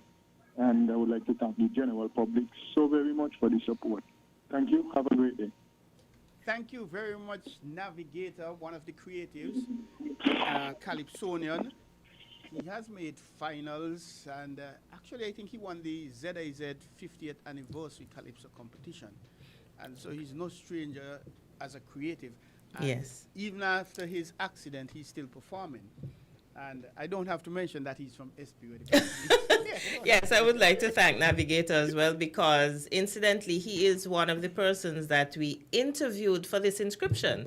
And of course, he spoke with us about Makajumbi. And as he noted, Peter Pigot has indeed made a great contribution to the art form. And each of the cultural performers who we work with at the moment, who are Makajumbis, have mentioned him as one of their mentors. We have Kareem Bradshaw, who is the leader of the Sandy Point Makajumbis, and we also have Daniel Herbert, who is the leader of the Shagaramandi, I think that's the name of it, Calvin? Yeah. Shagaramandi Makajumbis as well. So he has indeed left his mark. So kudos to Peter Pigot. And coming back, we also would like to talk about the fact that we'll have a video showing for the captures that we made of the different folklore. For the folklore specifically, that would take place on March 9th. And by the way, refreshments will be offered. So we invite all the folklore to come out and see the package that we put together to include bits of it to send off to UNESCO. And there'll be also another showing that would... Yes. I like the idea. I'm always in favor of... Oh, we have another caller. Do we go straight to the line? Good morning, caller. Welcome. You're live on Island T. Hello, caller. You there? Let's try this one. Good morning, caller. You're live on Island T. Yeah, pardon me once more, just a little correction. It's the Shagwe Dandy. Oh. That's all right. I will get that name mixed up. I apologize. Thank you, Navigator. For 10 years, ma'am. Okay. Thank you. Yeah. Thank you very much. It's always necessary to have the records corrected. All right. So now Mr. Warner can go directly into the core knowledge transfer camp. Just a few notices. Yeah, just a few notices. Yes. We have our annual core knowledge camp, folklore camp, that will be held the last week in July. That would be July 27th to the 31st. And we'll have just be doing 1 week, and then we'll have another session in December. We're advising parents to go by the respective schools and fill out the forms. The forms will be there, so you can go there and register. Also, you can visit us at Victoria Road, just below the preschool, and you will see the sign Cultural Heritage there. So, yeah.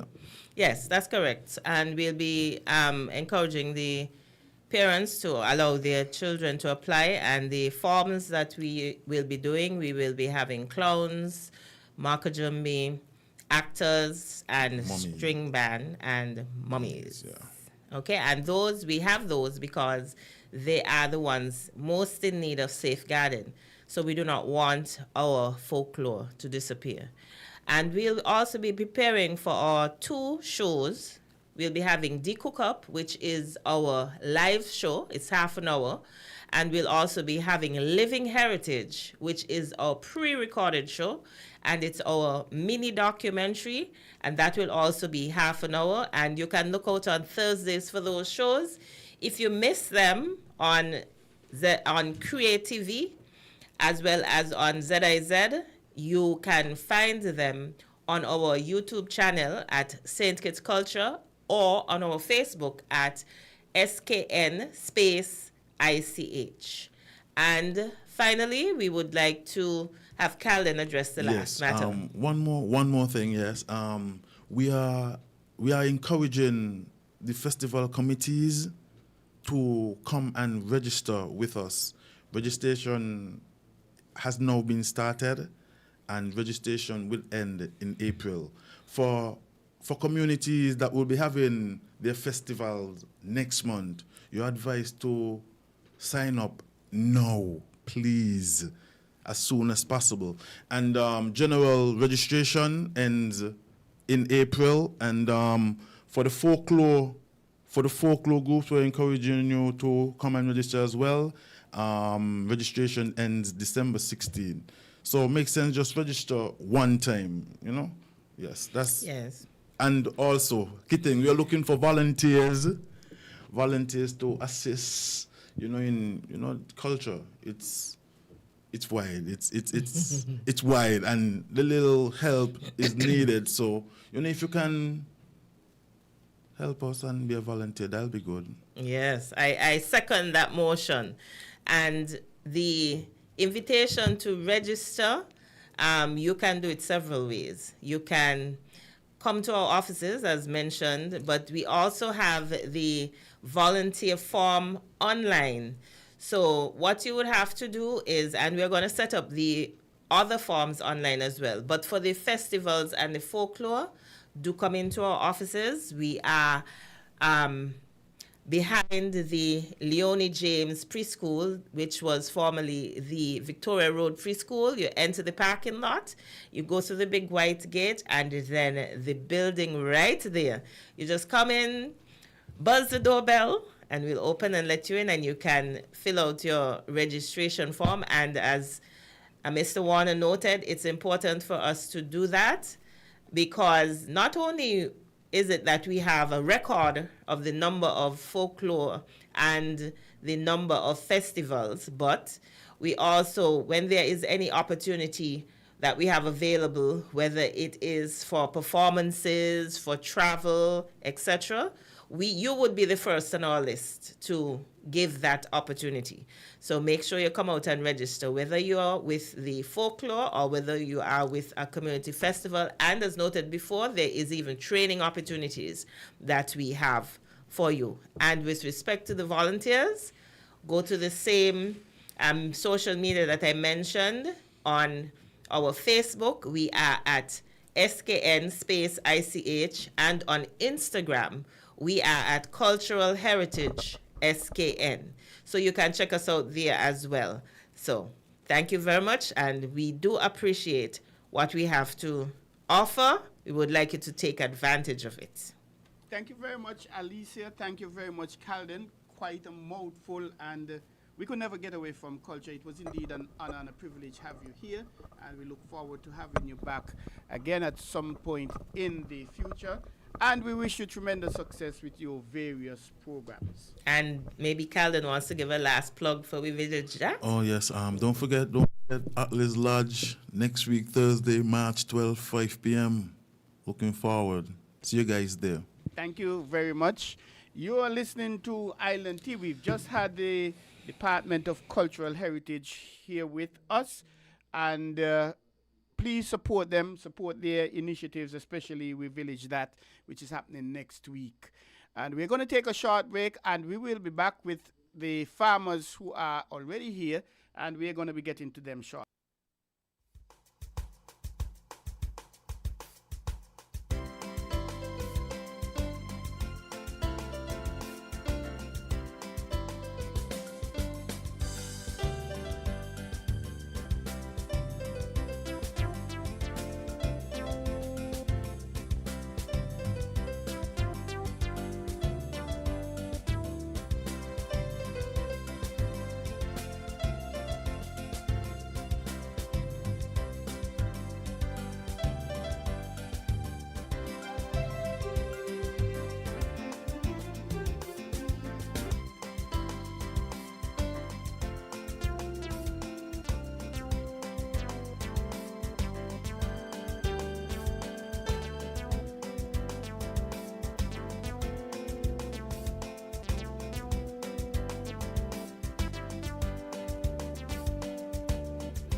Heritage matters to me.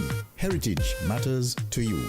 Join me, Percival Hanley, this coming Friday and every other Friday at 10 a.m. to 12 noon for Heritage Matters on Win Media SKN 98.9. Heritage matters to me. Heritage matters to you.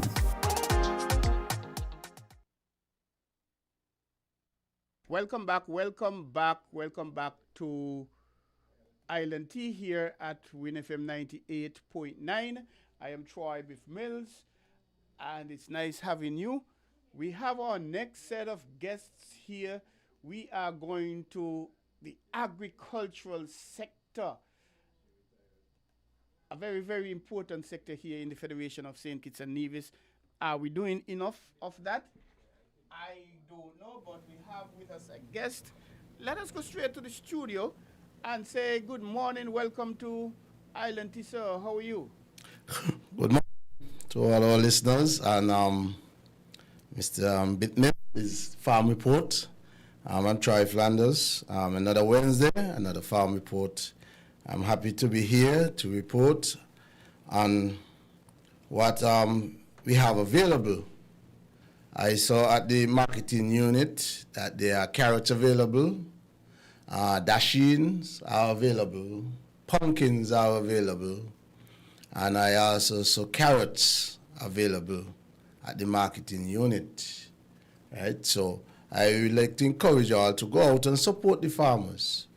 Support the farmers because that will lead me to the next point that I want to make is that we as farmers, we are having difficulty getting our produce into the supermarkets, right? So I would like to encourage all out there who are shopping, when you go to the supermarket, you demand local produce. And that in that way, you'll be supporting the farming community. We are having a lot of difficulty. Carrots right now, we're having difficulty. If you go to the supermarkets, you'll see that there are no local carrots. We are having difficulty getting in the supermarkets. Our local cabbage, we are having difficulty getting into the supermarkets.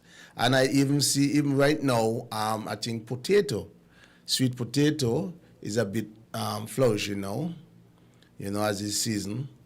But I still see imported potatoes in the supermarkets. Troy, can you tell us what is the procedure to get your local products into the supermarket? From the time you've reaped them, you've harvested them, you have them there now on your farm. What needs to happen to get them into the supermarket? Well, to be honest with you, most of the time you go and you ask for permission to ask them to take them from you, right? That's what happens most of the time. Even at the agriculture marketing unit, sometimes they will reach out to the supermarkets. You carry there, sometimes they reach out to the supermarkets and they will purchase sometimes. But for recent times, I realized that the commodities of local produce that are not in the supermarket is increasing. You find like bell peppers, watermelon, the commodities are increasing daily. So which means that the farmers have been squeezed more and more out of the market. So I honestly feel like that a lot more need to be done to get our produce into the market. I mean, it's something could be simply, because we produce on a seasonal basis. It's a seasonal thing. So when we have, I will encourage the supermarkets to, you could keep your market overseas, but take from us, because you only last for a short while. So there is no set standard that, say, between the government and supermarkets or your organization that, hey, the supermarkets have to take 50% of the quota or whatever? No.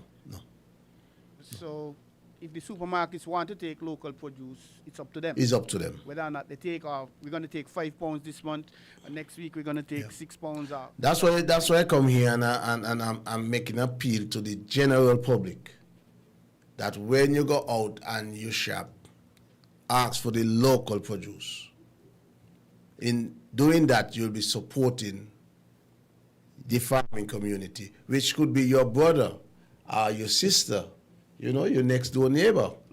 So by going out and purchasing the local stuff, you will make sure that the farming community stay alive. But since I'm a small boy, 20-something years ago, I've been hearing that we're moving towards self-sustainability with our agricultural project. I'm wondering if that's not a fast, no disrespect to you as a farmer, because if 40, 50 years ago we have been talking about it, we need to get there, and we know there was the 2025 agenda, which I understand is now shifted to a 2030 agenda. If the farmers are producing but not getting their products into the supermarkets, are we ever going to reduce our import bill on agriculture? Now, before I go into that, right? Before I go into that, there are some people I would like to shout out and say thanks to. There are persons who support what we are doing in a big way. People like Esmond Henderson. He normally come in here with me, right? He might look young, but the guy have a lot of years experience in farming. There are people like Calvin Percival. Those guys, they support. You might not see Calvin in the studio, but they send the full support behind what we are doing, because those guys are farmers. They depend on the farming. The program was done by Humble, and I really appreciate he coming in and do the program. We also have Yan. They come in time and time and support the program. And we got people like Kashrai Tweed and them. Because as you go to the 25 by 25, I could see in social media that there are some videos circulating about the same 25 by 25. And to see that the Ministry of Agriculture is taking victory lap over 25 by 25, which was a failed attempt. There, who was praising the administration about things that he received from the 25 by 25. But that farming, he closed down his farm. Wow. He closed down his farm. And you're talking about just 2 years ago, 3 years ago. He closed down his farm, now he's selling jelly. And these are the things. There's another farmer who called me, and he said there's a video circulating with him. And he asked me to call his name, but I wouldn't do it to him. He said, tell the minister, done with that. Because what he was saying in 2022 ain't what he's saying now. The 25 by 25 is a complete failure. Millions of dollars were spent. Millions of dollars were spent. And the food import bill hasn't come down 1 decimeter. It haven't come down. But what about conversations between the farmers and the Department of Agriculture, the ministry? But if you speak about conversation, the other day the minister was here, and he viewed this program as being a political program. As a matter of fact, when he was asked by the host, he asked who. So he now, like, I'm talking to the farmers as who they be? Who is these people? So if they are so tone deaf, what conversation could you have with them?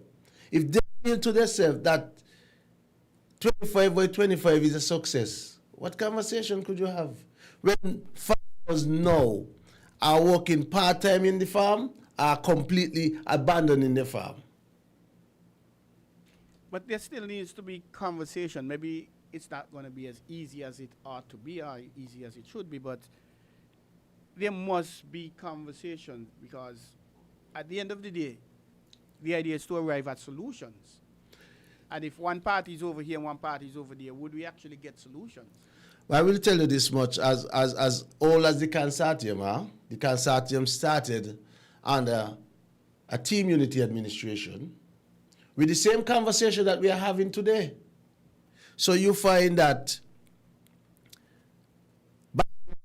when the conversation was going on with the Team Unity administration, those who were out, it wasn't political for them. It was farmers having issue.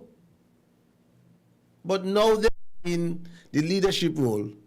It become political. It's no longer the issues that the farmers are speaking at. It's no longer the farm issue. It's a political issue. And that's how could we have conversation? Meaningful conversation if you are going to enter any conversation with that mindset. But it's tough. I understand that. So the question is, how do we arrive at a solution? What needs to be done to arrive at solution? Because at the end of the day, according to what you're saying, the farmers are hurting. They're not getting their produce into the supermarkets. And that affects our health, because I've heard the argument that the local produce, that's the healthier produce, less additives and preservatives, etc. Yeah. So no matter how challenges it is, those efforts must be made to have these conversations. You know, we had a conversation with the Minister of Finance of this country, who happened to be the Prime Minister. And as you speak of the health issue, he sit across from us and talk about the health issue of food. But at the end of his conversation, he asked the farmers to make the Ministry of Finance to put money into agriculture. After you don't tell us all the health issues, you're still asking us to make a case for you to put money into agriculture. How can we go forward with those kind of mindset? I am hearing you, but at the end of the day, there must be a solution, because if you hold your own and I hold my own, would we have any situations resolved? To be honest, I honestly believe that it is a war against the farming community. I honestly believe that what's going on in farming today, in the agriculture sector today, there's some kind of conspiracy. Because look at it, government can remove the scarce resources away from the farm and go into agriculture themselves to have a government-run farm. When you look at it, farmers are complaining about wild feral animals. Government said they're going to fence the property. They started a project to fence property. They stopped. But if you look across the Kim Collins Highway, there you see tons out there. You drive over to the government-run farm. They are in the process of completely fencing the whole property. And they're telling you about 100 and something acres. They're in the process of doing that. So you ask yourself, how serious are the administration with the farming community? You could tell me that you're talking about food security and farmers. And I listen to the minister and I say I would not comment on what the minister is saying. I'm going to leave him. Let him continue to make a fool of himself. But on second thoughts, you got to ask yourself, who's advising these people? So what would you suggest, as we wrap up, what would you suggest to bring about a resolution? How can we go forward to have a win-win? And in this case, it's a three-way win for the farmers, for the government, and the man on the street. How we go forward, and I always come here and make an appeal to the farmers. Let us unite. Let's come together. Let's speak with one voice. The administration is doing all to divide the farming community. At the end of the day, every single farmer is left with the short end of the stick.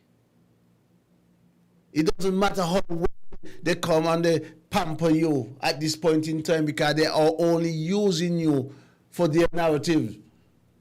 When they finish with you, they throw you away. So farmers, let's come together. Let us speak with one voice, because our livelihood, the dwindling. You don't have to take my word for it. Just take a drive across St. Kitts, look up in the mountain, look at the hills, the mountain photo. You'll see most of the land that were fine and now taken over by the forest. Well, you touched a point I was going to ask about it. With these sort of challenges, how could you encourage my son going high school to get and do the subjects and want to become a farmer? How can you do that? Under these normal circumstances, I will tell you run. Mr. Troy, we have to leave it here. Very interesting situation. According to the late Jimmy Cliff, there seems to be more questions than answers. But I commend the farmers for trying. I commend the efforts of the farmers because, in my view, you're an integral part of the development of cities. And we want to play our role in the development of this country. We are begging the administration to allow us to play our role. We want to make farming, let agriculture be a significant part of GDP. It could create. We are begging for that opportunity. Thanks again. Well, I thank you, Troy. It has been indeed a pleasure having you here, and we look forward to the next session when we're going to have you. And still, keep the faith, keep working, don't give up. Thank you. You're listening to WinFM 98.9. Actually, we went a little over time with our Island Tea. Our next scheduled program is the Voices, and I have the privilege of hosting Voices. So we're going to take a break, and we will be right back. Stick and stay. Don't go away. We will be right back with Voices.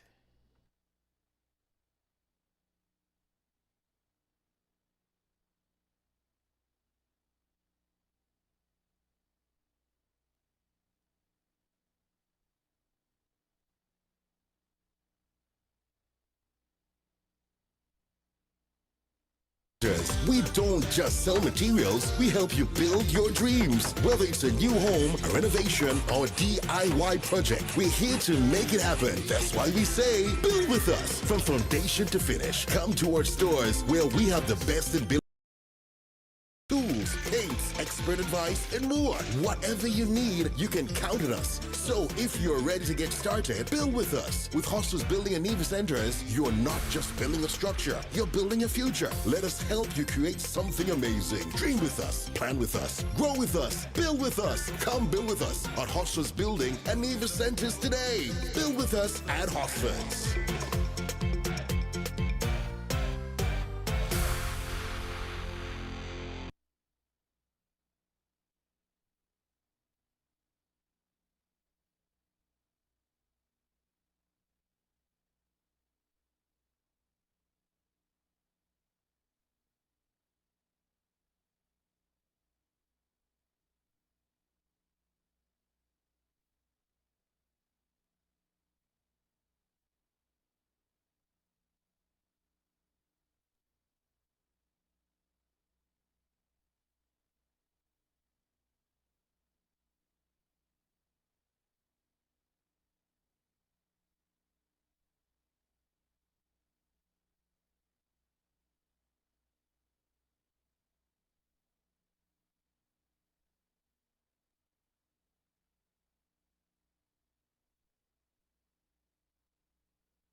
Come, build with us at Hostels Building and Nevis Centers. We don't just sell materials, we help you build your dreams. Whether it's a new home, a renovation, or a DIY project, we're here to make it happen. That's why we say, build with us. From foundation to finish, come to our stores where we have the best in building materials, hardware, tools, paints, expert advice, and more. Whatever you need, you can count on us. So if you're ready to get started, build with us. With Hostels Building and Nevis Centers, you're not just building a structure, you're building a future. Let us help you create something amazing. Dream with us, plan with us, grow with us, build with us. Come build with us at Hostels Building and Nevis Centers today. Build with us at Hostels.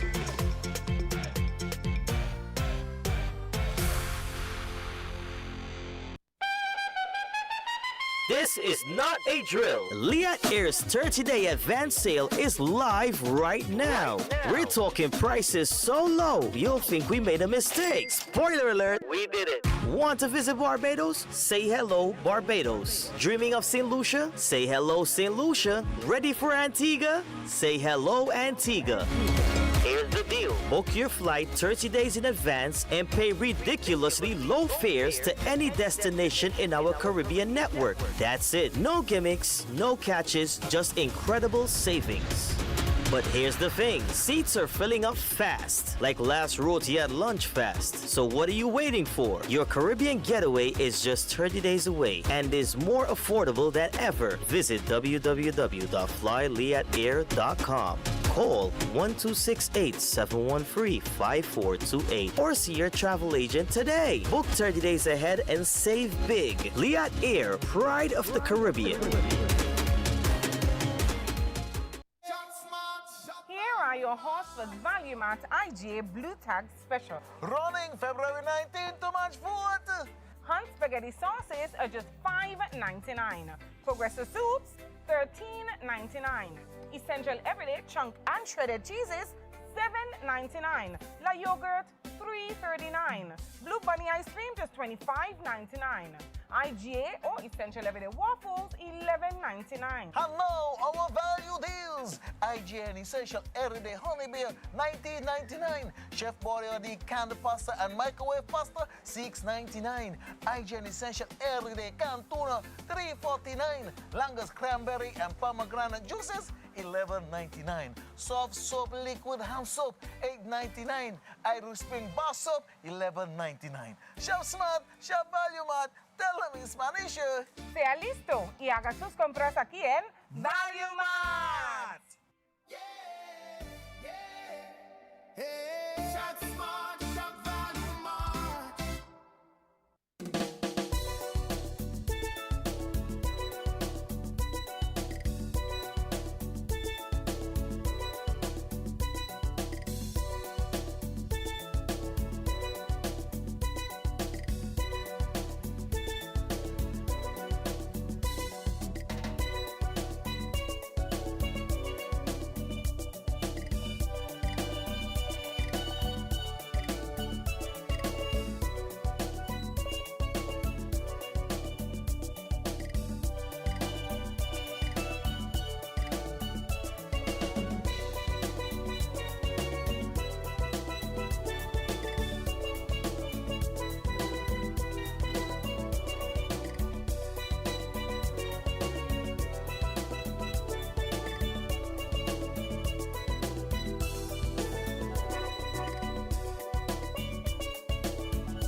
You're listening to WinFM 98.9, and we are now into our second part of the show.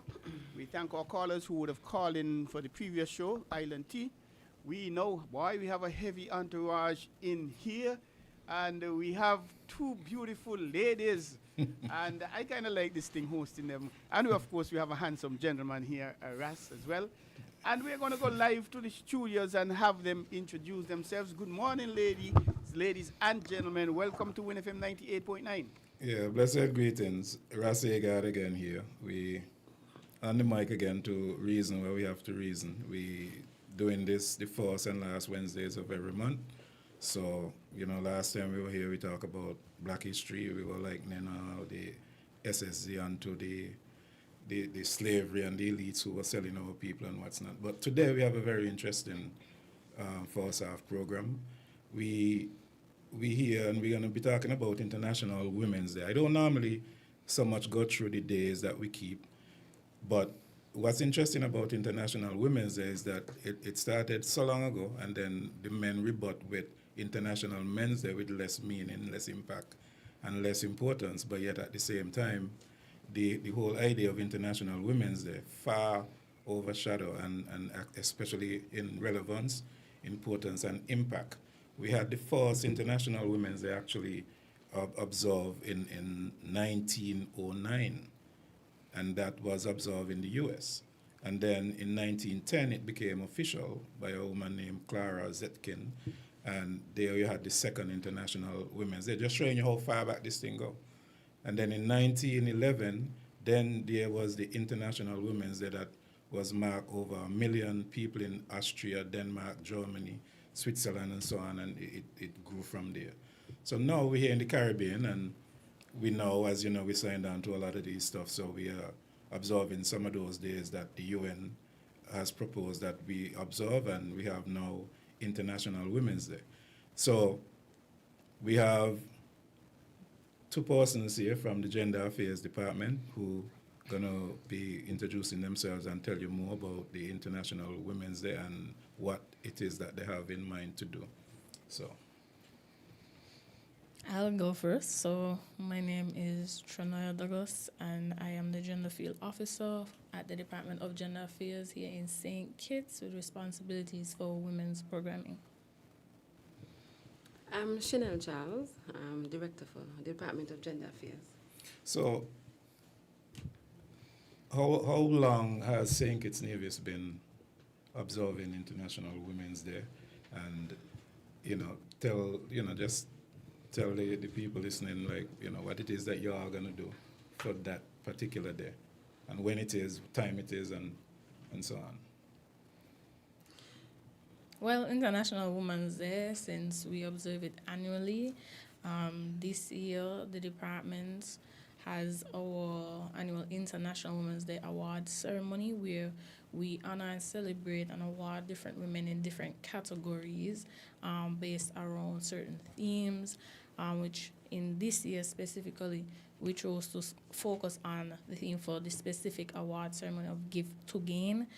So this theme would essentially emphasize generosity, support, and collaboration, and the idea that when individuals and communities give time, resources, and knowledge, as well as opportunities to support women and girls, everyone is able to benefit. But of course, it's also in conjunction with the global theme that is recognized by UN Women, which is rights, justice, action for all women and girls. So that would speak to moving forward with intentions to create concrete action toward gender equality. Okay. Well, from looking at the archives of women that we've had over the years, from what I'm seeing is about over 21 years. St. Kitts is recognizing international. Years. That's long. Because what we have is the women from 2005, and I'm sure it's beyond 2005. Yeah. Well, that's a very long time. So, what it is that y'all do on that day? For the observance? Yeah. What do you do? Well, like I said before, we have our annual award ceremony, which is actually taking place this Sunday. So, Women's Day is observed annually on the 8th of March each year. This year it falls on a Sunday, same time as our ceremony. And we have a few other activities that we will be doing. So today, the radio show will be one of them. And then we'll have my director here, Mrs. Chanel Charles, she'll be doing a presentation to Citizenship by Investment Unit on Friday the 6th at 10 a.m. And then we have our award ceremony on Sunday. And then on Wednesday the 18th, we are collaborating with the Department of Gender Affairs in Nevis to have a regional webinar that focuses on dismantling different stereotypes and in gender inequality and gender equality. And then that would also fall under, we also have a presentation to BPW, which would also be given by my director. And then on Tuesday, there's a podcast, so that's the 31st of March, and that will be on women's reproductive rights and the workplace policy. So that's pretty much all 5 events on our calendar for this month of Women's Day. Okay, you seem to have a packed calendar to some degree. Is there anything else you want to add? What I realized is that there are some other ministries within the government sector who is doing activities for International Women's Day. We just want to say thanks to them for coming on board and joining us and recognizing the women in our society who have made great strides. So kudos to them. Okay. Something I stumbled across when I was kind of looking up about International Women's Day. I don't know if y'all ever incorporated this into any of your conversations, but the Buckley's Uprising, as far as I understood, was actually because of women rising up, not just for women's right, but for community actually, because women have children and where they have the family, so where they see things was a little bit not so righteous for them, they actually rose up, and then out of that came the Buckley's Uprising. I don't know if you all ever thought about him collaborating with the guys who keep that annual event, which is in January actually. Which is a holiday? Well, it sounds like it can be a holiday from next year. I hope it's true. But yeah, so women have been fighting for quite some time in regards to not just women's rights, but just for, that society be treated fairly. And, in the workplace, you have women who definitely may have been underpaid and so on for the work that was comparable to what a man actually is doing the same work. And, the women rose up. But I don't know if, I know they have some women throughout time who have really made some marks. I don't know if there's any particular woman from the Federation that y'all may have as one of those persons like Clara Zetkin, Amy Bailey. Clara was actually the woman who started the second International Women's Day. And then you have people like Elma Francis, who was an anti-colonial leader, and she fought really hard, and this was a woman from Trinidad. So is there any woman from St. Kitts that fought maybe like or start up anything, like any specific person that you all know? Not really a specific person, but I guess issues within our society. We've had Celia Christopher, our Director for Gender Affairs, who fought for the women at the industrial estate. We've had Kansi Mitchum, who fought for maternity leave, breastfeeding issues, women going to work and not having a place for their children to be. We've also had one of our legacy award women, the Ambassador Roslyn Hazel. She was a director first for gender, and then she had moved on to be a permanent secretary for the same ministry. I'm just trying to think who else I can think about, who have made strides in terms of pushing societal issues. Yeah, these champion women, I know them, I know them definitely. And it's so good that you bring that up, because I remember when Kansi Mitchum, step up and did these things and so on. But, along the way with some of these stuff, in terms of like the religious area, a lot of people see religion more like it's a man thing. Do you all ever get any pushback from, because a lot of the churches are run by men, but even though the audience is predominant women, but a man is always at the head of these things. Do you all ever get any pushback, or do they collaborate in helping you all in any way, and what's not?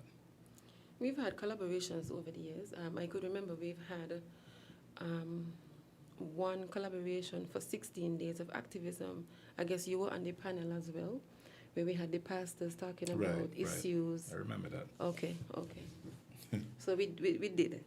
And that was a very interesting panel, because I think you were the moderator. Yeah, it was a very interesting panel, because you get to see that we are not as prepared as we think we are, even in the very religious sense, because things like counseling and so on, and there's some persons who think because they preach to a church they can counsel, and that was very, very interesting. I wish we had some clips that we could have had to play back from some of these from that actual event, where we would have heard from some of the pastors and so on, and how they deal with situations between men and women, with relationships where women may be abused and different things and so on like that. So so International Women's Day. We've had women in leadership, women in religion already. We had a category, and I know there were women who were awarded in that category before. Yeah. Well, this year, specifically, like I said, the campaign theme around the award ceremony was focusing on the Give to Gain. And like I said before, it's about encouraging persons who have contributed and supported and mentored in the community. We're recognizing persons who have done that. So the categories this year were focused around those areas. So we focused on culture, advocacy, and leadership. We focused on economic empowerment, trades, and entrepreneurship. We focused on healthcare and social services, and public service and governance. So women who have been in these fields that have given so much to others and mentored others and given opportunities to others and empowered others. That's really the area we're going with this year, as opposed to last year, which I think it was focused on accelerating action and women in fields that are not necessarily as popular but have been breaking ground in those areas, whether it was STEM, fashion industry. What else we had last year? Yeah, like about 5 of them. 5 different categories? Yeah. So it was mostly women who not in areas, the more male-dominated areas, industries, especially here in St. Kitts and Nevis. So this year we're focusing on persons who have mentored in the community and have given back over the years. And then we also reintroduced our Legacy Award, which would have been a woman in the community who has served for 20 years plus, extraordinarily. And of course our Prime Minister's Award, and then our Pioneering Women's Gallery. So if persons out there don't know what the Pioneering Gallery is, it would consist of women who are the first in their field ever to accomplish something in their field, whether it's becoming the first astronaut, becoming the first technician in engineering, marine biology, anything like that. So we recognize those persons based on the names that we are aware of, and we induct them into the Pioneering Women Gallery and honor them as well at this ceremony. Would you have access to last year's list of Pioneering Women? It would have been 3 persons. So I think it would have been it was Natasha Greb Brooks. So she would have been the first female to lead a political party. Okay. And then I think it was 2 other women in the health. Dr. Woodley and Dr. Wilkins. So one I think was the chief surgeon, first female chief surgeon, and then first female chief of staff. Yeah. Okay. But this year we have 5, which is really good. So we'll tell you then. Yeah, you can see it on our social media pages. So wait for that. It should be coming out maybe next week. So just look out for that, Department of Gender Affairs St. Kitts on Facebook, and you'll see our awardees, their categories, their bios, as well as the Pioneering Women Gallery of this year, and our Legacy Awardee and Prime Minister Awardee. Also, we also have an award in collaboration with the Department of Disabilities. It's called the Empowerment Award. Yeah, Her Ability Award. Okay.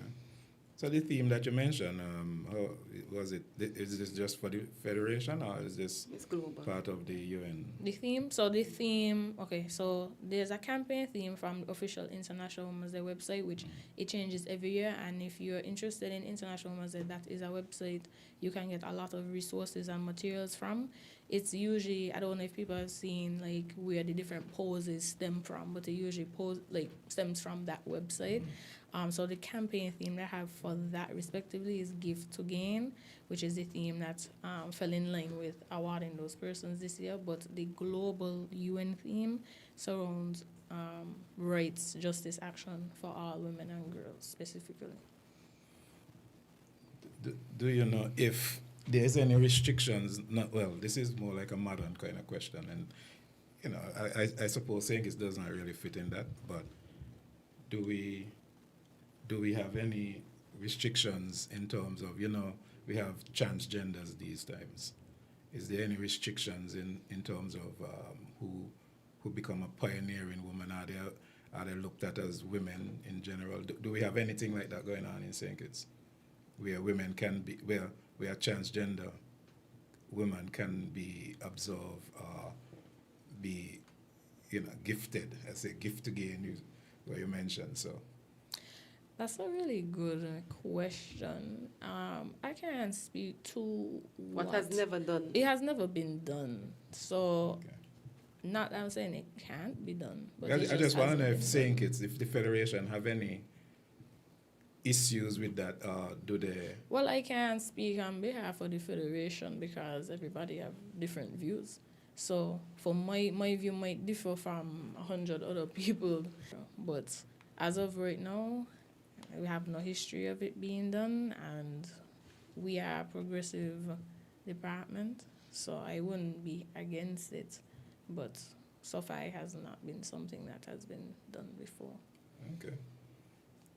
All right, so people, we hear about the International Women's Day, and again, as I started by saying that we have also International Men's Day, but in trying to figure out why do we have an International Men's Day was very interesting, because the whole idea that women actually was fighting for rights and equality and different things and so on was because of men. You know, so now men plugging themselves into it now in 1999 and have International Men's Day. I mean, I know this might be off the script in a way, but what do you think about that, though?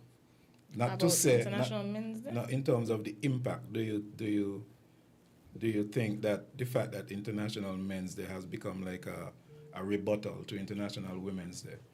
No. Do you think you have the same impact globally, regionally, or even within just the Federation?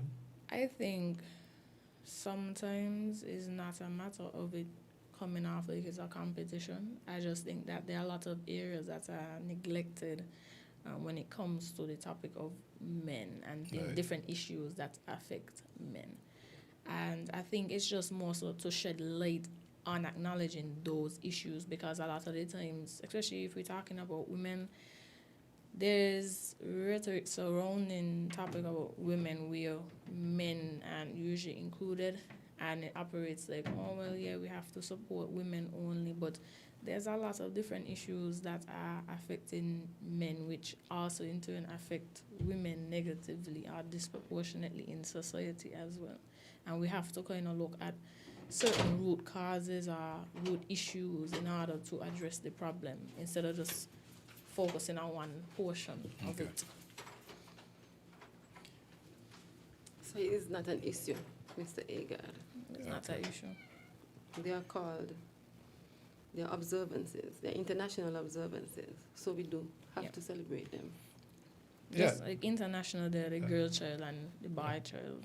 Yeah, I don't have a history with the celebrating of them. I just think that is, remember I said it's interesting that, you know, you have International Women's Day, which started way back in 1909, 1910 and so on, come up to the official going forward, maybe from 1911, that it now set itself through different countries. But so I'm just saying that International Men's Day would just come now in 1999, not in the sense of a competition. I'm just looking at the interesting part of it, that women was fighting for their rights because of men, you know. But like you just said there, Douglas, that you know, there are some issues that men are facing as well. So definitely you have the situation now that men start to push forward for some of these issues. We'll go for a commercial break, and when we come back, we continue to talk about some other stuff.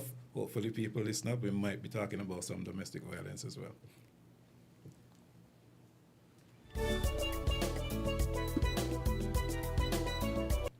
You ever hear Earthquake call and say, "Hello, Miss Lee, yes, it's me, Earthquake, I coming Tuesday around 10? No, sir. Earthquake does arrive unannounced, and when it come, it shake all sense and sensibility out of we. Remain calm, stay inside, and do the DCH. Drop, hover, hold on. Once the shaking starts, you know it's earthquake. Make a quick move to a safe place. Don't run to the door, we are any exit. Stairs might block up are full of people. Elevator, avoid that because you might get in and poof, power gone, and you're stuck in that box without ear. Take cover under a strong table or a bed, or crouch against an inside wall or in a corner, and cover your face and your head with your arms. Remember, DCH, drop, cover, hold on. Glass windows and doors, outside walls and doors in an earthquake, bad news. Take care yourself. Most injuries during earthquakes happen when something drop and hit people entering or exiting a building. Last thing, nobody run outside and ask, you feel it, you feel it? Remain calm, stay indoors until all the shaking stop, and do the DCH, drop, cover, hold on. This message is sponsored by the Australian Government, AusAid, and produced by NEMA in collaboration with WinFM. More than 42 million cars from 19 different car companies are being recalled for faulty airbag inflators. Repairs are fast, easy, and free. The problem isn't with the airbag, it's with the airbag inflator. Because the inflator can rupture, shooting shrapnel through the airbag, which can cause serious injury or even death. Don't risk it, fix it. Please contact TDC Automotive Division to find out if your Toyota vehicle is affected by the Takata airbag recall. Visit or call us at 465-2511 in St. Kitts or 469-5430 in Nevis. Come, build with us at Hostels Building and Nevis Centers. We don't just sell materials, we help you build your dreams. Whether it's a new home, a renovation, or a DIY project, we're here to make it happen. That's why we say, build with us. From foundation to finish, come to our stores where we have the best in building materials, hardware, tools, paints, expert advice, and more. Whatever you need, you can count on us. So if you're ready to get started, build with us. With Hostels Building and Nevis Centers, you're not just building a structure, you're building a future. Let us help you create something amazing. Dream with us, plan with us, grow with us, build with us. Come build with us at Hostels Building and Nevis Centers today. Build with us at Hostels.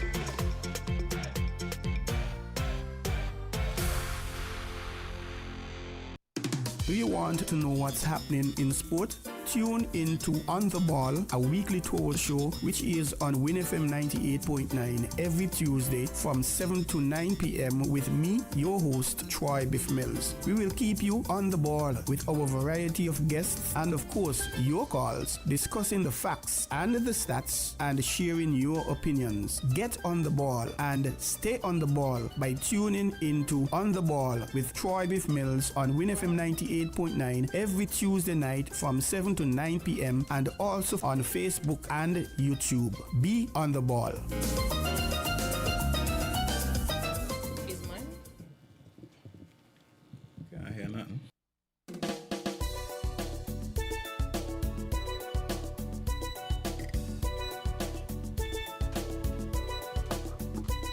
I could hear it. Is this one? No noise in mine.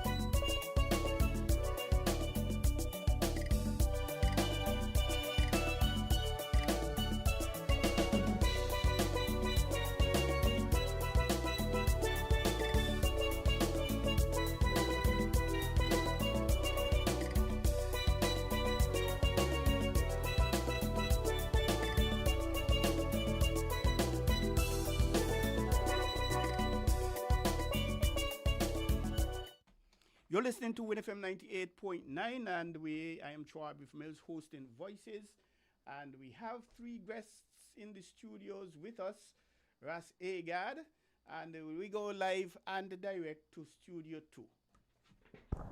Greetings, we're back again. Right, and we were talking about International Women's Day, and we had the sisters them here. I don't like the word ladies so much, we had the sisters them here who gave us some information about what it is that they're doing on International Women's Day. And let it be emphasized on that International Women's Day, you know, the whole idea of it started more so for, you know, for rooting out certain inequalities and, you know, better condition for families and so on, and not necessarily just for women. It was more for equality, for family, better standard of living, and so on and so on. So, and this started a very long time ago. 1909 was the first observance, and then it went until now we're here. And according to the guest, it's happening now for like over 20 years. Well, that's right. That's right, Ms. Charles? Yeah.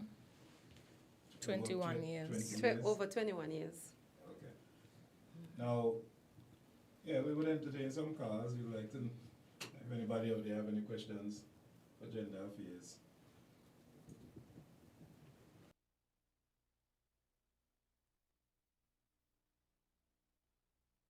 Take the opportunity to ask something about domestic violence. And this might be a little bit off from International Women's Day, but it all ties into the department anyway, so.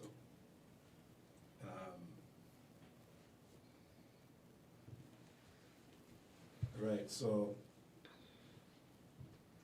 I guess you deal with domestic violence, right, Ms. Douglas?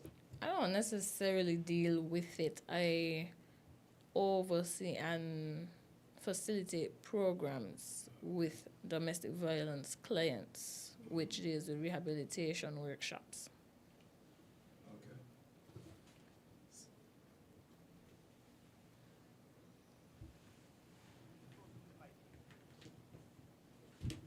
Okay, so the reason I'm asking about domestic violence because, again, men are normally the perpetrators for domestic violence, and for some reason, we have the gender affairs department, who some people see as the women empowerment department, and not so much gender, because they're thinking that it's mostly women that benefit from the departments. But is it because that men are normally, the perpetrators and cause of problems for women, why it seemed that way to people? Yeah, for sure. I mean, as human beings, especially what we see in the media can influence our thoughts and views as to who would normally be the perpetrators, but it's also in the statistics and the numbers. Especially coming into the department, we deal with it ourselves. Most of, the only clients currently in the program are all women and not men. We have had men come before, which I haven't had the experience to deal with them before.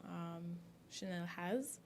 But there's a lot of stigma surrounding domestic violence in general, and even more when it comes to men who are experiencing domestic violence. Like a man can't complain to the police because they laugh. Yeah, they will laugh. We did have a situation like that where a man, he would have came to us and expressed that, the police would have laughed and felt like, why he couldn't handle the situation like a man, quote unquote, to say. And I mean, there are just some men that don't believe in putting their hands on women. And when we talk about domestic violence, our brains usually head straight to the physical form of abuse, but there are different types of domestic and family violence, and it's stated in our Domestic Violence Act and has been upgraded and amended more specifically to state the different types of domestic violence, or what would be considered domestic abuse. Whether it's economic, emotional, physical, and people don't always think that physical, people think physical is mostly always towards your person, your body, but even if you damage a person's property. And also, I wanted to note that domestic and family violence or domestic violence isn't just always about if you're currently in a relationship with a person.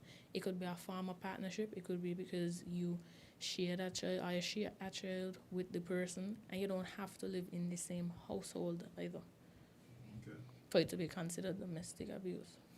So do you think that a lot of people out there truly understand like emotional abuse and psychological abuse?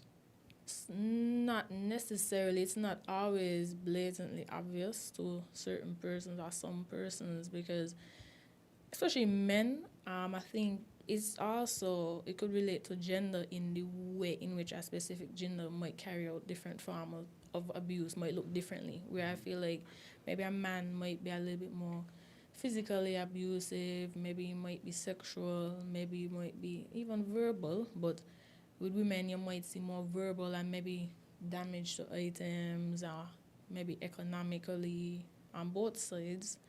So it might show up differently in different genders, but people don't usually, I guess, notice that verbal and psychological abuse. Because, I mean, if it's psychological and you're being manipulated, sometimes it's hard to realize that if you're putting your trust in somebody else, that they would be capable of doing something like that.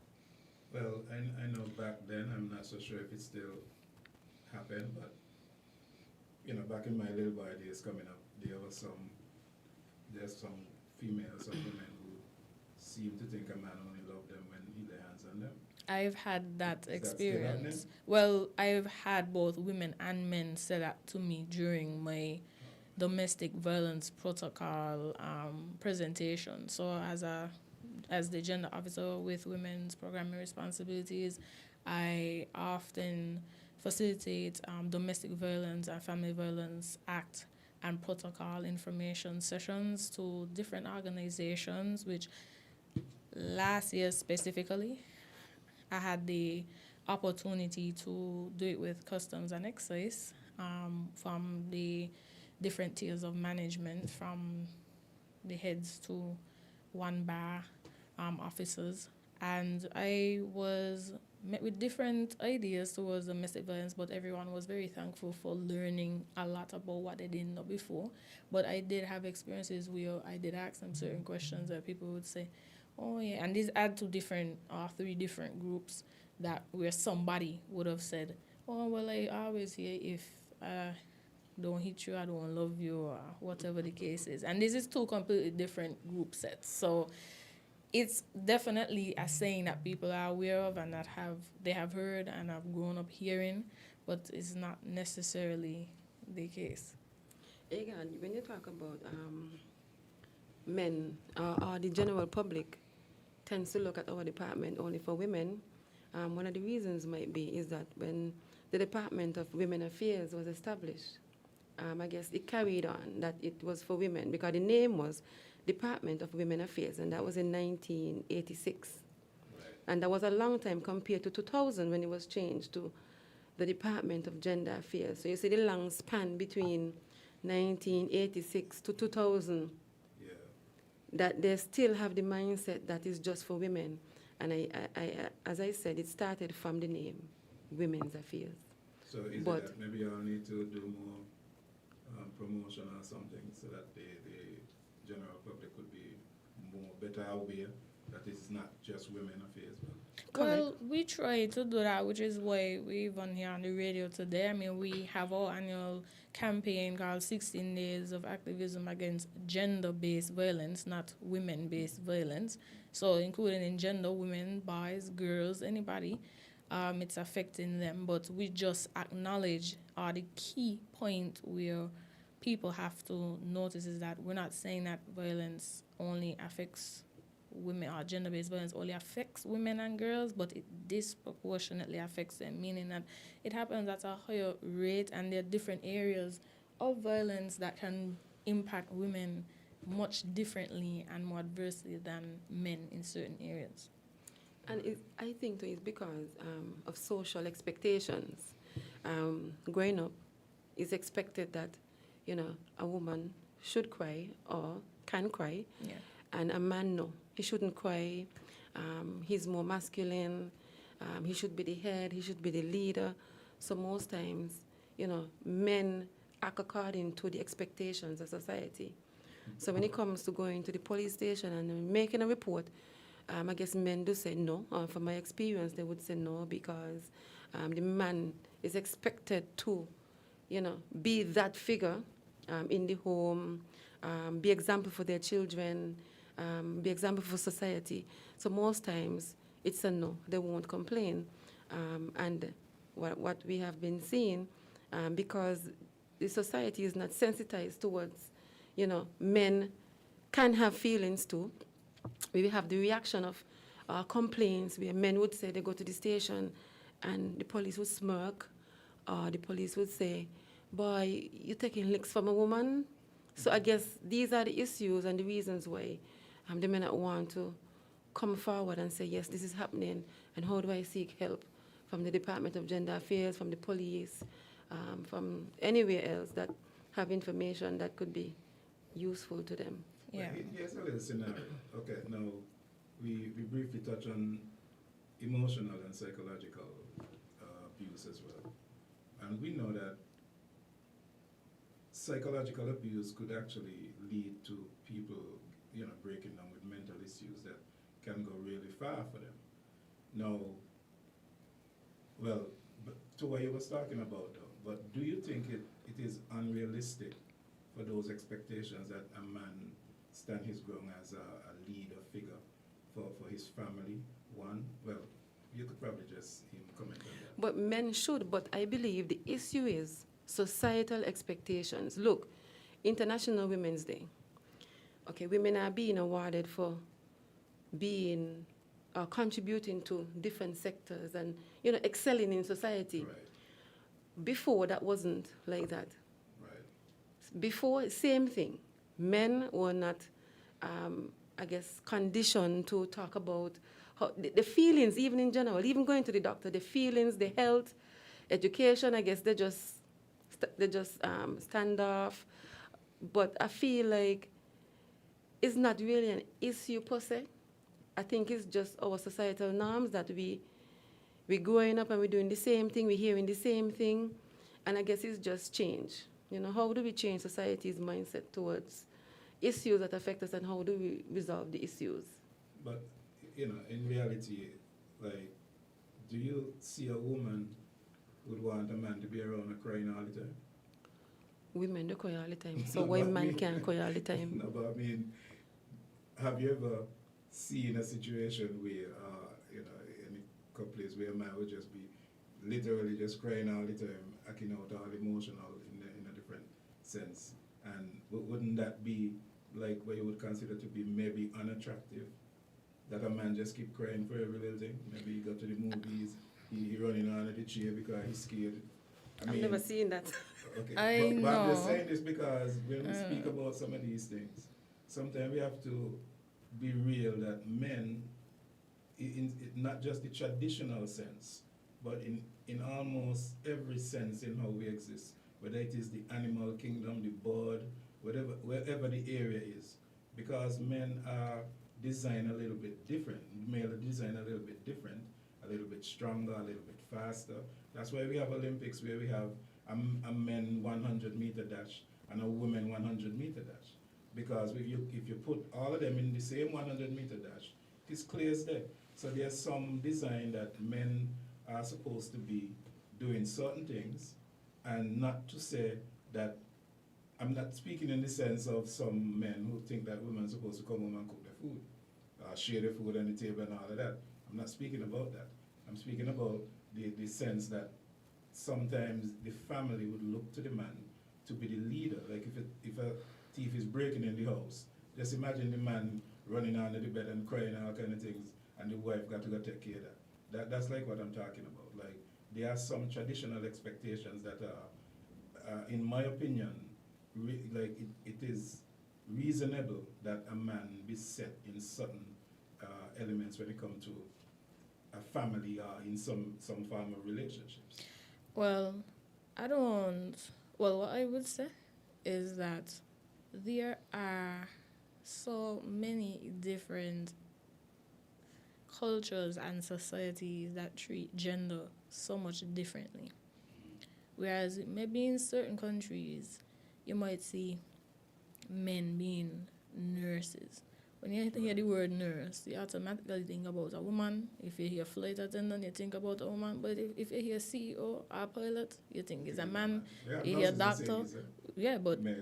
But people, if you ask people, have you ever seen a male nurse? Do you even know what uniform they wear and what it look like?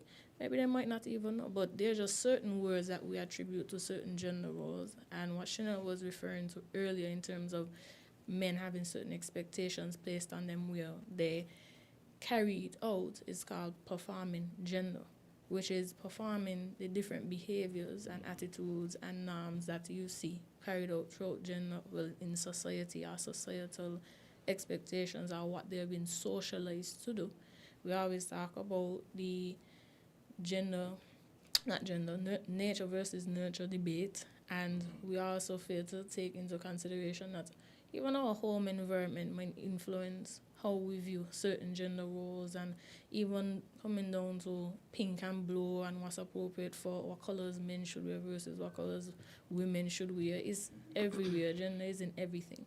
But if we're really talking about, okay, there are certain things that men might be better at than women, it's the same way you could say women might be attuned or better in certain things than men. It's not necessarily that we should ever be of the idea that they're not able to cross over into the different zones, or women can enter male-dominated fields or vice versa. Each gender could excel in anything. But I would say if maybe we're focusing on the topic of having children, people have the assumption that, oh, just because you are a woman and you had a child means that you know how to parent. But that's not always the case. And some people feel like, oh, the mother might be a better fit.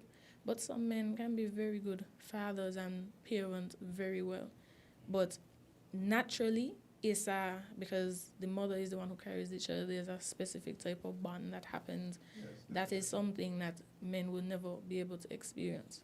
So, of course, naturally, for some women, not all, some might be able to have that connection with their child or be able to be a really good involved parent, but that doesn't mean men are incapable of doing that. But does it mean that women can be better at it a little bit? Sure.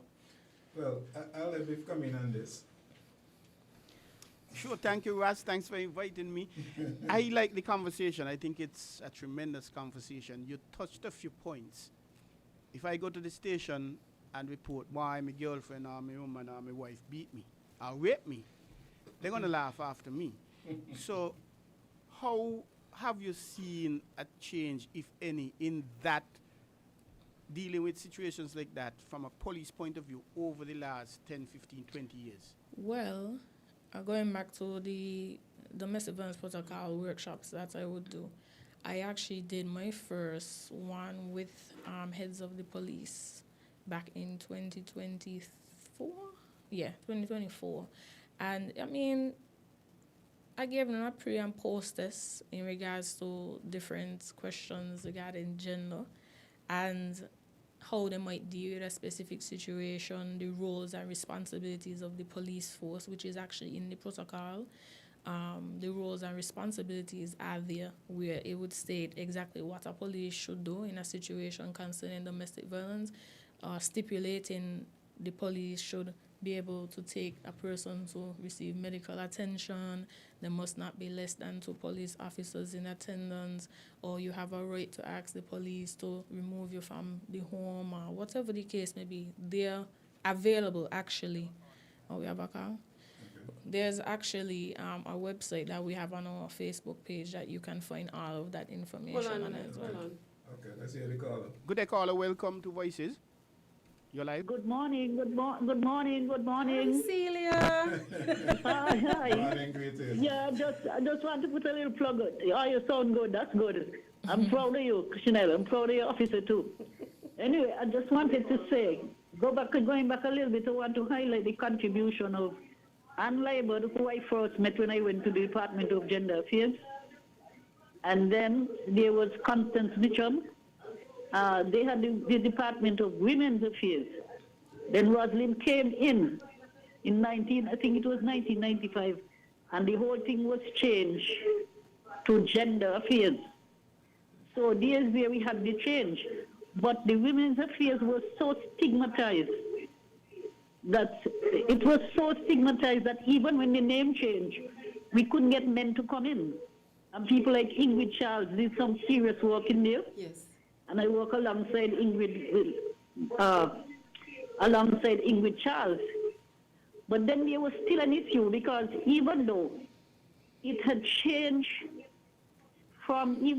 was changed, what you had was that men started trickling in But they came in, we were down Church Street, and they would come in the afternoon when the staff is gone. And we had to stay here like till 6 and 7 o'clock dealing with the issues and so on.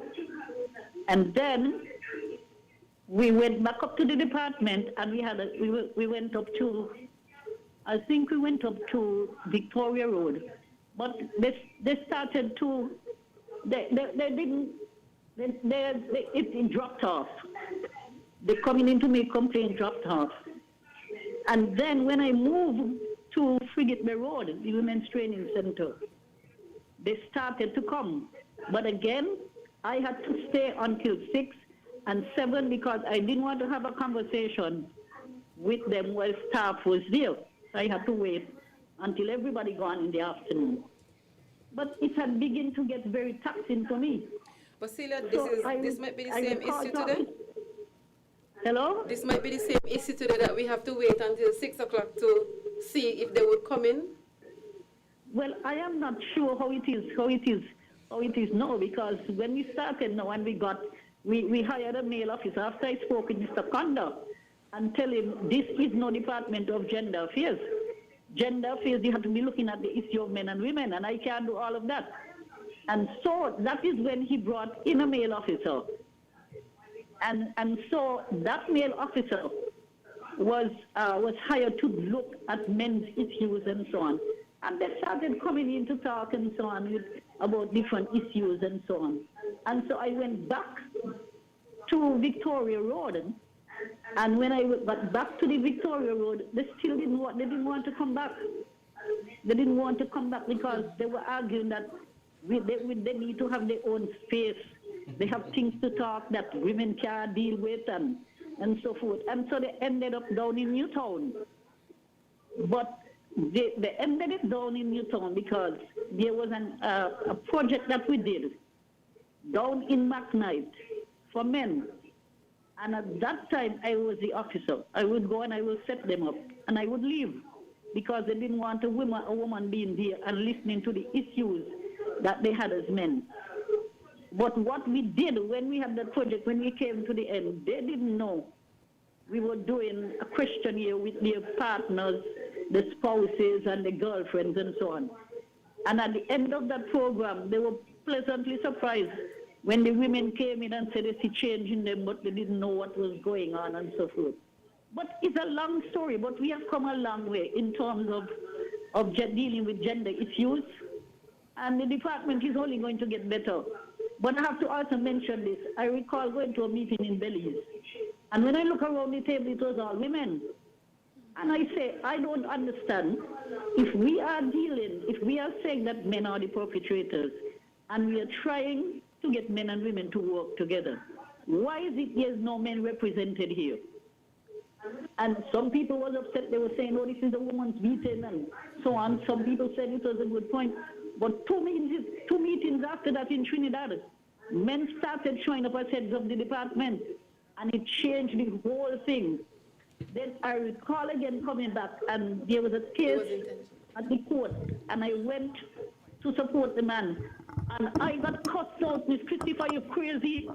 How could you support a man going to court? I said, listen, I have a piece of legislation that didn't say man or woman. It said victim.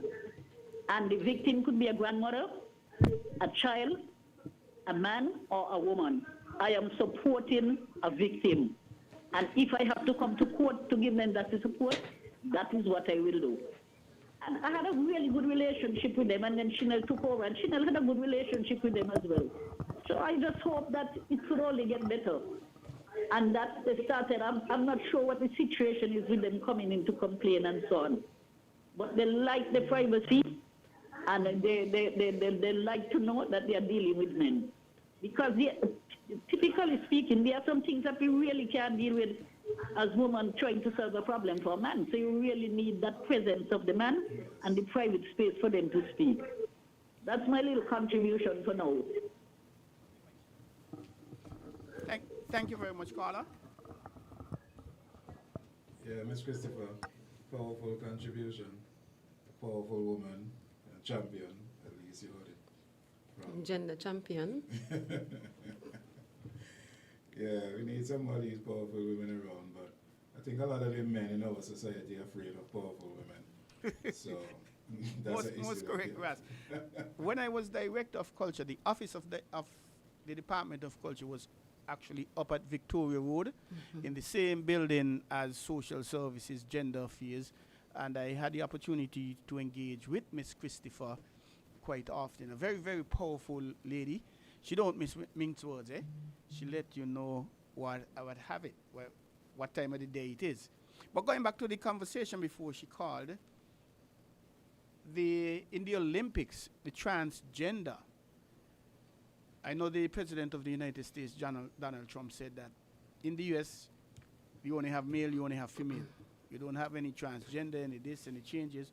And that's something I support him 100%. But in the last Olympics, the boxing, there was a transgender boxer from Algeria, I can't remember. And should I say he? Should I say she? How do you refer to as a transgender? I'm not being facetious. You have to refer to them as what they want to be referred as. Is what they want, they identify with. Okay, so I guess he will want to be referred to as a female. But he was boxing she was boxing in a female, it was a female boxing. And the defending champion, the match ended after 45 seconds. Because she, the transgender, she gave the defending champion a box. And she said, the defending champion, that was the hardest box she ever got in her life. And she cried foul. She said, no, this cannot be a female. And eventually it was found out that it's a transgender. Also, they did not know. Apparently, I'm not too certain. Let me say that. I'm not too certain. But that is always going to be a debate, especially when it comes to sports. Because you said earlier, Ras, men are traditionally and stronger and faster than female. We have another caller. Good day, caller. Welcome to Voices. Yeah, good morning. I would like to make an input. Yes, go ahead. You're live. Oh, okay. But I'm hearing you talking still. Okay. The thing is, I am so sorry that you had to go on and then try to recognize or legitimize transgenders. I think one of your co-hosts said that we have to call them how they would like to be called. And I was really hoping that St. Kitts would not go down that road, because it means, therefore, that we are going to give them what they want. And what happened to the rest of us, the majority of us, who believe that a man is a man and a woman is a woman. And so I was taken aback, really taken aback. And that when one of your panelists said that we should call them what they want to be called. Then if I want to be called a donkey, then call me a donkey and treat me like one. So I think that is wrong. This is a wrong thing we're going. And now we're going to encourage parents who are thinking that way to tell their children that a girl can be a boy if she wants to, and when she grows up she can change, or tell a girl she can, and that is wrong. It is wrong morally. And it shouldn't happen. When Miss Christopher came on, and she talked about, give her a little history of women's affairs and then gender affairs.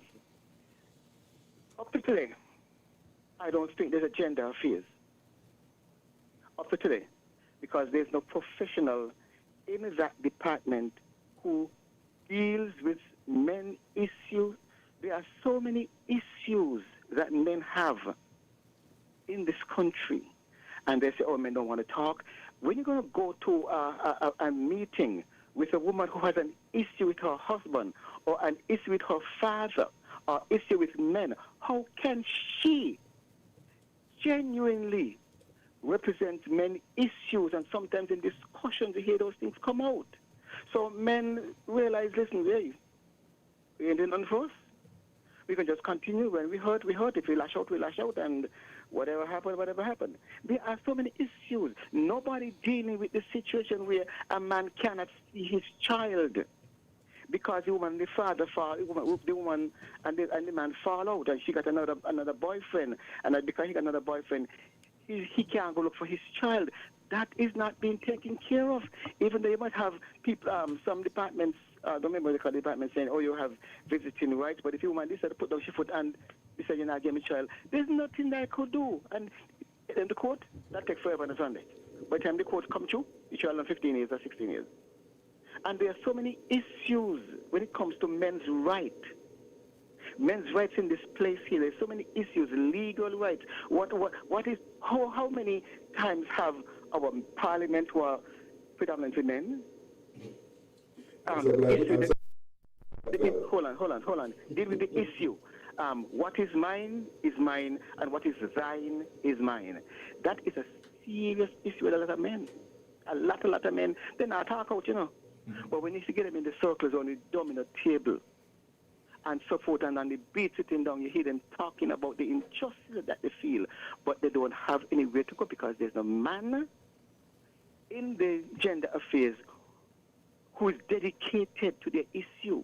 You cannot go and take an issue to a woman who has an issue with her husband. It's not going to come out good because people know who they be and know who they're affiliated to and know their issues. So how am I going to pour out my heart to somebody with an issue with your husband or your father in our work?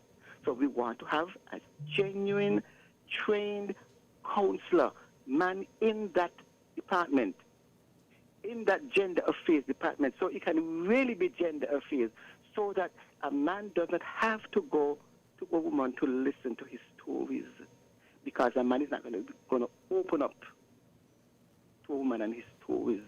So that's my two things. I don't like this gender, this trans thing that we want to. I hope we don't promote it in St. Kitts, because that's going to be a big thing. I hope we don't get to that. A boy is a boy, a girl is a girl, a man is a man, a woman is a man, and it can't change. It can't change. And so therefore I hope that we will stand up and stand out. We have led the way in a lot of different things. Let us stand up and stand out when it comes to that. And when it comes to gender affairs, let the department be genuinely gender affairs, where there's a trained male counselor who is dedicated to deal with that issue. Don't tell me, oh, Reverend so-and-so or Pastor so-and-so does do that. No, that ain't going to work. There are issues that men have to deal with, and a trained male counselor is the only one that can help our men. Thank you for listening to me. Good point, caller. Thank you very much. Well, very interesting viewer. The caller said a lot, but we're gonna. Well, I just want to say, we'll take the commercial break, and we'll come back. I'll make some comments on that and let the gender department sistrins here. I don't know if they have any comments for the caller, but we're different. We're 98.9. 98. They'll be wrapping up just now. So we'll take the commercial break, and when we come back. We're different. We're 98.9. 98.9. Win FM.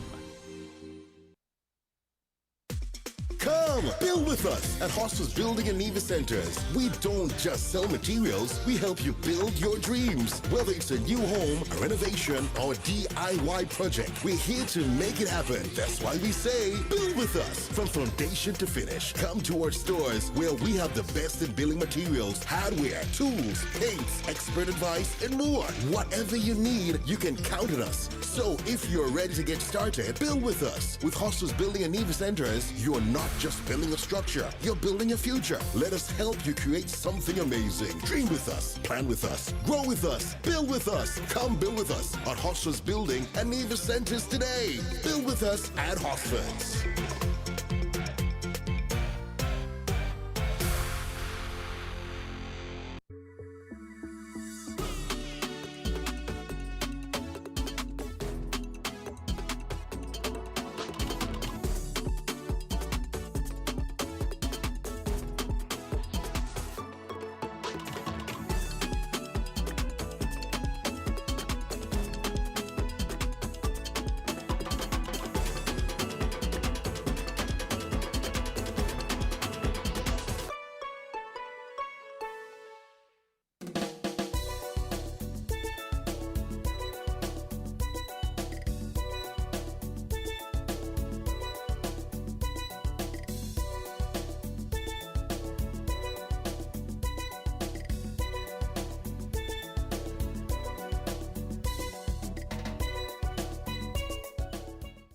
Welcome back to Voices here on WinFM 98.9. Very interesting discussion. Gender, big men don't cry. There's a song that says that, big men don't cry, Ras. But we know how different that is. But the caller made we have another caller. Do we want to get to that caller? Let me. You want address? Let's hear the caller first, and then we're gonna just take the caller who laid down those points earlier. Thank you for calling, caller. You're live on Voices. Go ahead.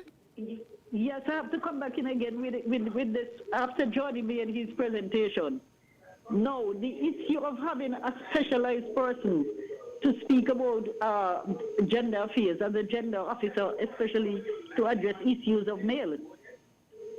Gender is cross-cutting, and there were focal points trained across every ministry in government.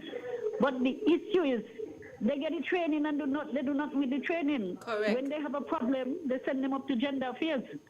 Instead of handling the problem because they were trained how to deal with it, they don't do it. So people just come to gender affairs. So it's not that, and then we have trained officers there who are supposed to be able to deal with the men's issues, and if they can't deal with it, well, we have to get outside, probably get help outside, maybe from what you call it, the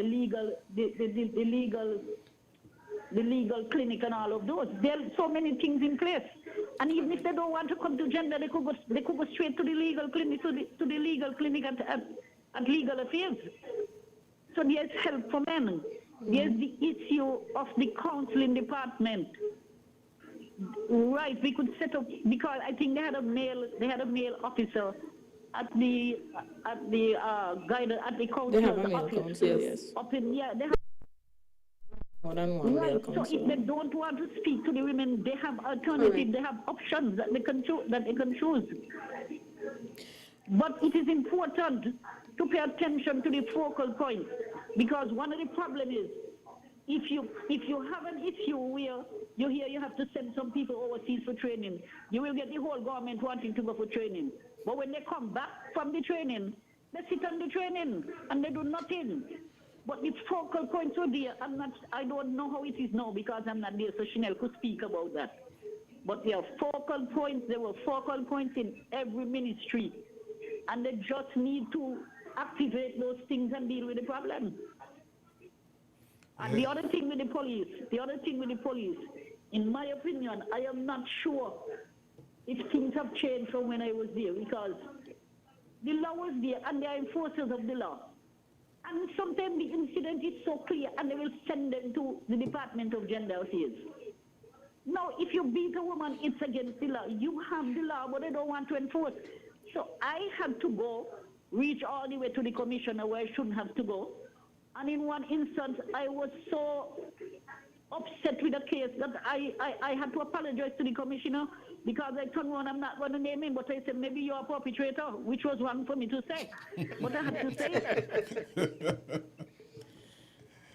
So that's I'm listening. The Department of Gender Affairs try, but you only have so many officers there. Correct. Yeah. And if they go to the trouble and train all of these focal points in all the different ministries, then they need to do their part. Thank you very much, Ms. Christopher. We appreciate that. Yeah, Ms. Christopher, powerful as usual. But there's stuff that I would have said to the caller, but I'll let the gender officer deal with this.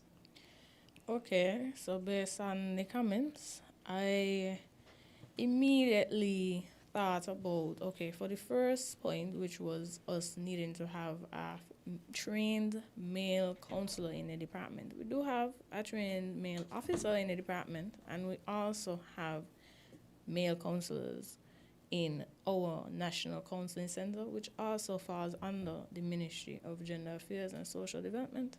So regardless of whether or not, the caller would not have been aware of the staff available, but that's just the facts.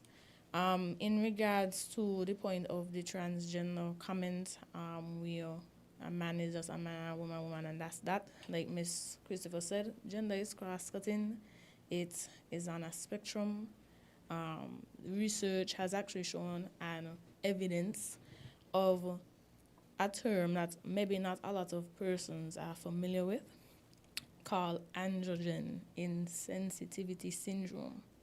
And if you don't know what that is, when people feel like, oh, just because you're biologically born a man or a woman, and that's just how it is. Biology doesn't always work that way. And there have been cases, and if you could do the research yourself, there have been cases where women or persons have been born with XY chromosome that look female, they have female external genitalia, but with no uterus, and might experience infertility because they are biologically a male. They have XY chromosomes, but they could look just like me, but biologically I'd be considered male.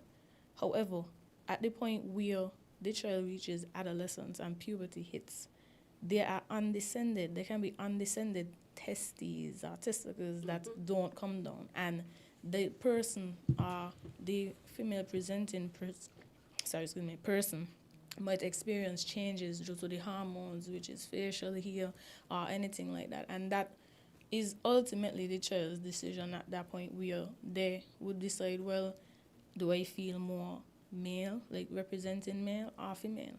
And that's something they don't even have control over, because that was just how biology had it.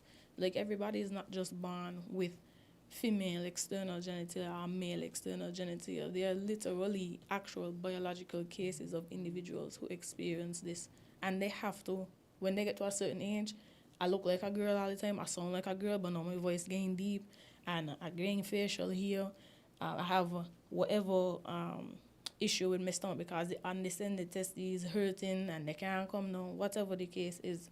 So sometimes we need to do more research on gender and what gender means. Gender does not represent just women's affairs, and I know the stigmatization came from women's affairs or the term of women's affairs, but we also have to look at the reason of why it was targeting women's affairs, because women were not afforded a lot of opportunities that we are afforded now.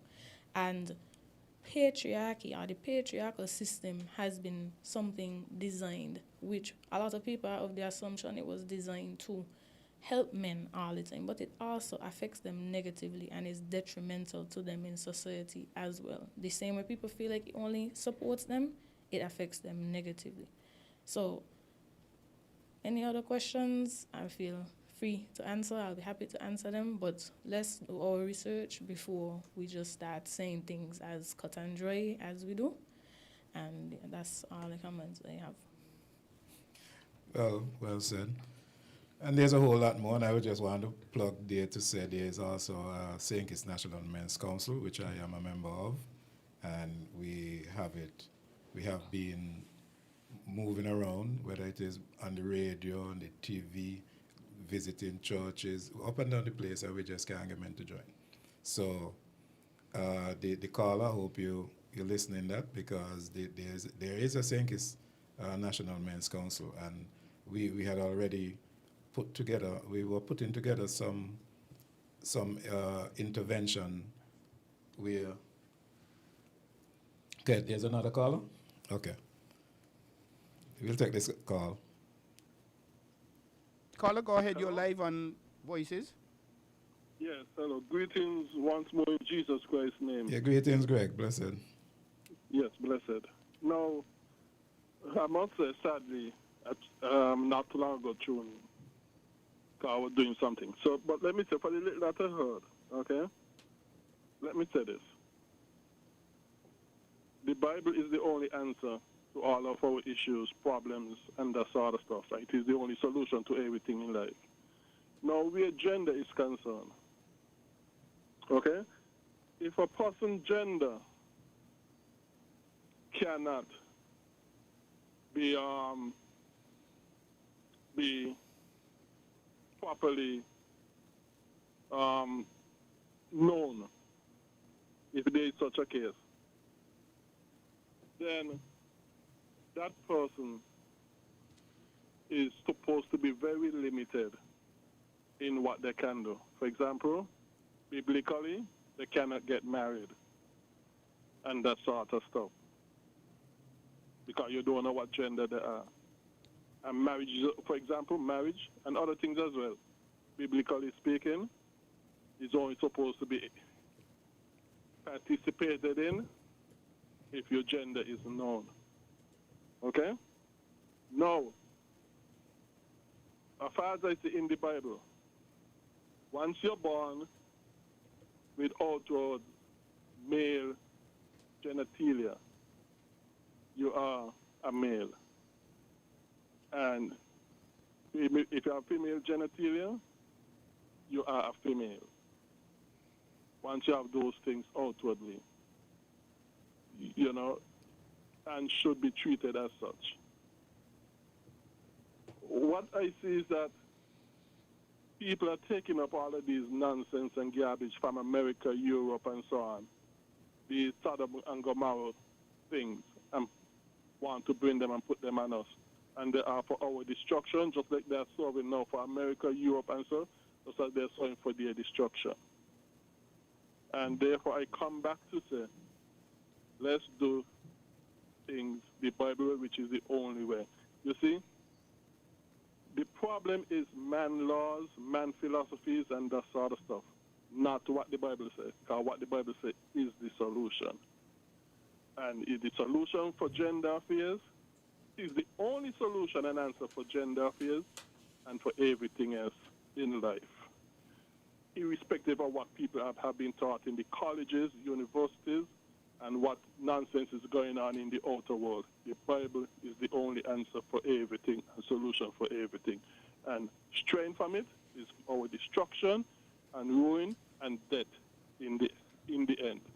Thank you very much. Yeah, give thanks for that. Thank you very much. Right, well, you know, Greg voice does be necessary for these conversations every time. Yeah. Because sometimes you'll have to go back and reflect on certain things. Now, well, we've gone way past the time, and you know, it was well spent. So we'd just like for you all to give you last contribution, wrap-ups, whatever it is that you want to have it as. Well, based on the comments of the last caller, I guess I would just, well, as a gender officer, my responsibility is to educate and advocate. And in doing so, I will leave by saying that there are two different terms that we use in gender, specifically relating to persons and their identity. It's gender and gender identity. Those are two different things. When people think about gender, they just think about biological sex. And that is not the case. Gender, if you ask a lot of people what it means, they can't tell you outside of that. And gender actually represents a social and cultural construct of roles and behaviors in society, whereas gender identity is more of a personal sense of an individual of how they feel, what they should represent. So you could take what you want from that, but that is what it is. And thank you for allowing us to speak here today and to educate the public on what activities we have coming up for this month of International Women's Day celebration. Okay. Okay, so International Women's Day is celebrated on the 8th of March, and I just want to say to the general public, when it comes, happy International Women's Day to all our awesome, phenomenal women. Yes. And our trailblazers like Celia and Ingrid and Ambassador Hazel and the lawyer, call her name already. Brooks. Concy Mitchum, yes, to all of our trailblazers. Happy International Women's Day. When it comes to gender, we deal with respect and respect for each other. Yeah. What people want to be called, what people want to be identified as, should be respected. And as Tronaya talk about research, when you do research, you will find that once you respect people's opinion, domestic violence, family violence, it increases when we don't respect people. And I feel like gender sensitization is what we should be gearing to as a department, as a community, as church members or whatever we are in community. It's just about respecting people and respecting people's views. We can't tell people who they want to be and how they want to be it. But for me, I stay in my lane, and you can stay in your lane. That's okay. Yeah. And that's how it goes, and that's boundaries, and that's respect for me. Right. It's not about saying that you're wrong or you're wrong, but everyone is entitled to their own opinion, but I won't go against research and other person's belief systems. However, at the end of the day, we should just come to a common ground of understanding that everyone has the right to respect. Yeah, well, we give thanks again, and it was good to have you all here. At least maybe some people who didn't know about gender affairs know, and even some of the stuff that you all do. And when it comes to International Women's Day, again, it seemed to be something that was supposed to be and still is a very impactful celebration that all women really should promote, take part in, and stuff like that. And I don't think there's a lot of persons who, because I've been to a few of these International Women's Day, and they seem like, I don't know, maybe y'all could let me know now. Is it by invitation or is it an open? Yes, by invitation. By invitation.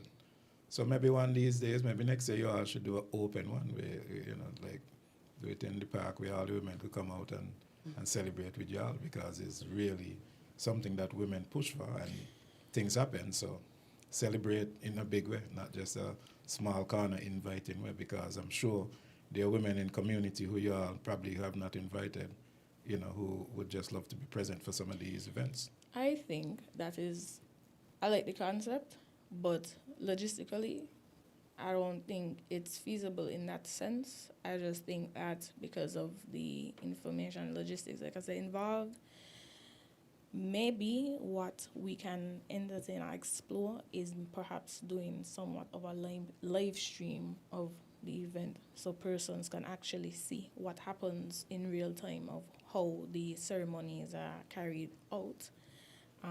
But maybe in terms of having something in the park, it could be its own separate event in order of celebrating the observance. So start this one with a live stream. Or the ministries can collaborate with us, and we have the whole public. We could have the ministries, the NGOs, the private businesses. Everybody come on board. And the schools. Everybody come on board. The Correct. schools, the churches. So that's why I say celebrate it in a big way. But I'm glad that you mentioned the live stream. So now that you mentioned the live stream, y'all just a few days away, Sunday coming. I don't think that is too difficult for you all to set up with. Maybe you all could contact IT or ZIZ or one of these people to come on board and stream it live to start getting it out there, so that a lot of these women could at least see what's happening and might want to full take next time. So again, it was good to have you all here, and I guess we'll talk again the next time. Hopefully next year we'll hear it on a much bigger scene going forward. So again, we give thanks. We'll take a break, and then we'll come back, and me and Troy are going to have some conversations.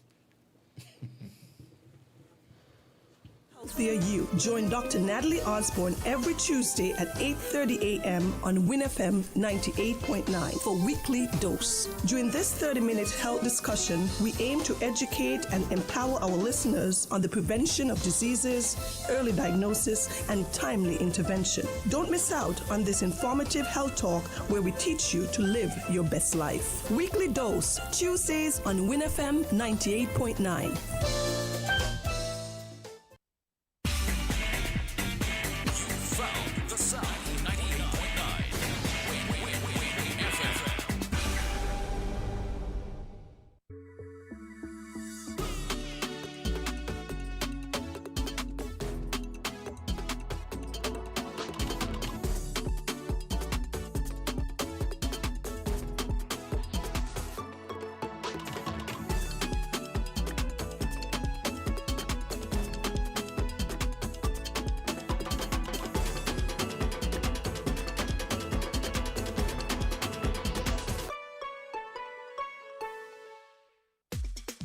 Build with us at Hostels Building and Nevis Centers. We don't just sell materials, we help you build your dreams. Whether it's a new home, a renovation, or DIY project, we're here to make it happen. That's why we say, build with us. From foundation to finish, come to our stores where we have the best in building materials, hardware, tools, paints, expert advice, and more. Whatever you need, you can count on us. So if you're ready to get started, build with us. With Hostels Building and Nevis Centers, you're not just building a structure, you're building a future. Let us help you create something amazing. Dream with us, plan with us, grow with us, build with us. Come build with us at Hostels Building and Nevis Centers today. Build with us at Hostels.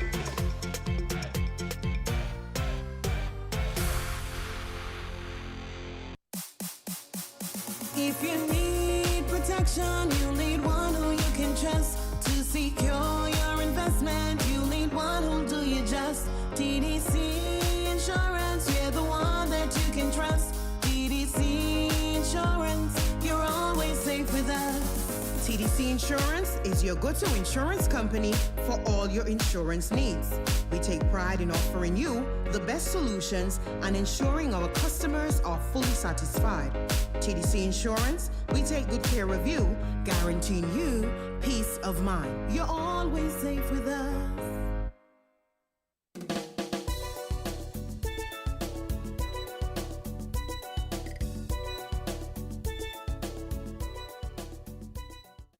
Welcome back to Voices here at winnfm 98.9. We're on the last lap, heading down the backstretch as it is.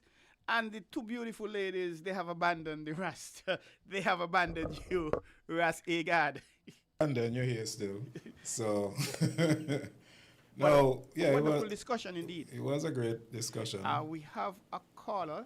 Do we go to the lines? Yes, go ahead. Let's see. We open now for certain discussion. Good morning. Welcome to Voices. You're live and lively. Yes, it's me again. Yeah, greetings, Greg. Yes, man. Greetings, Andy. Greetings, Agard. Greetings. Yes, man. I don't forget your last name, man. Sorry about that. But greetings, Agard. And yes, and once again to try. No, the lady said that whatever person identify as, they should be accepted for that, which she called gender identity.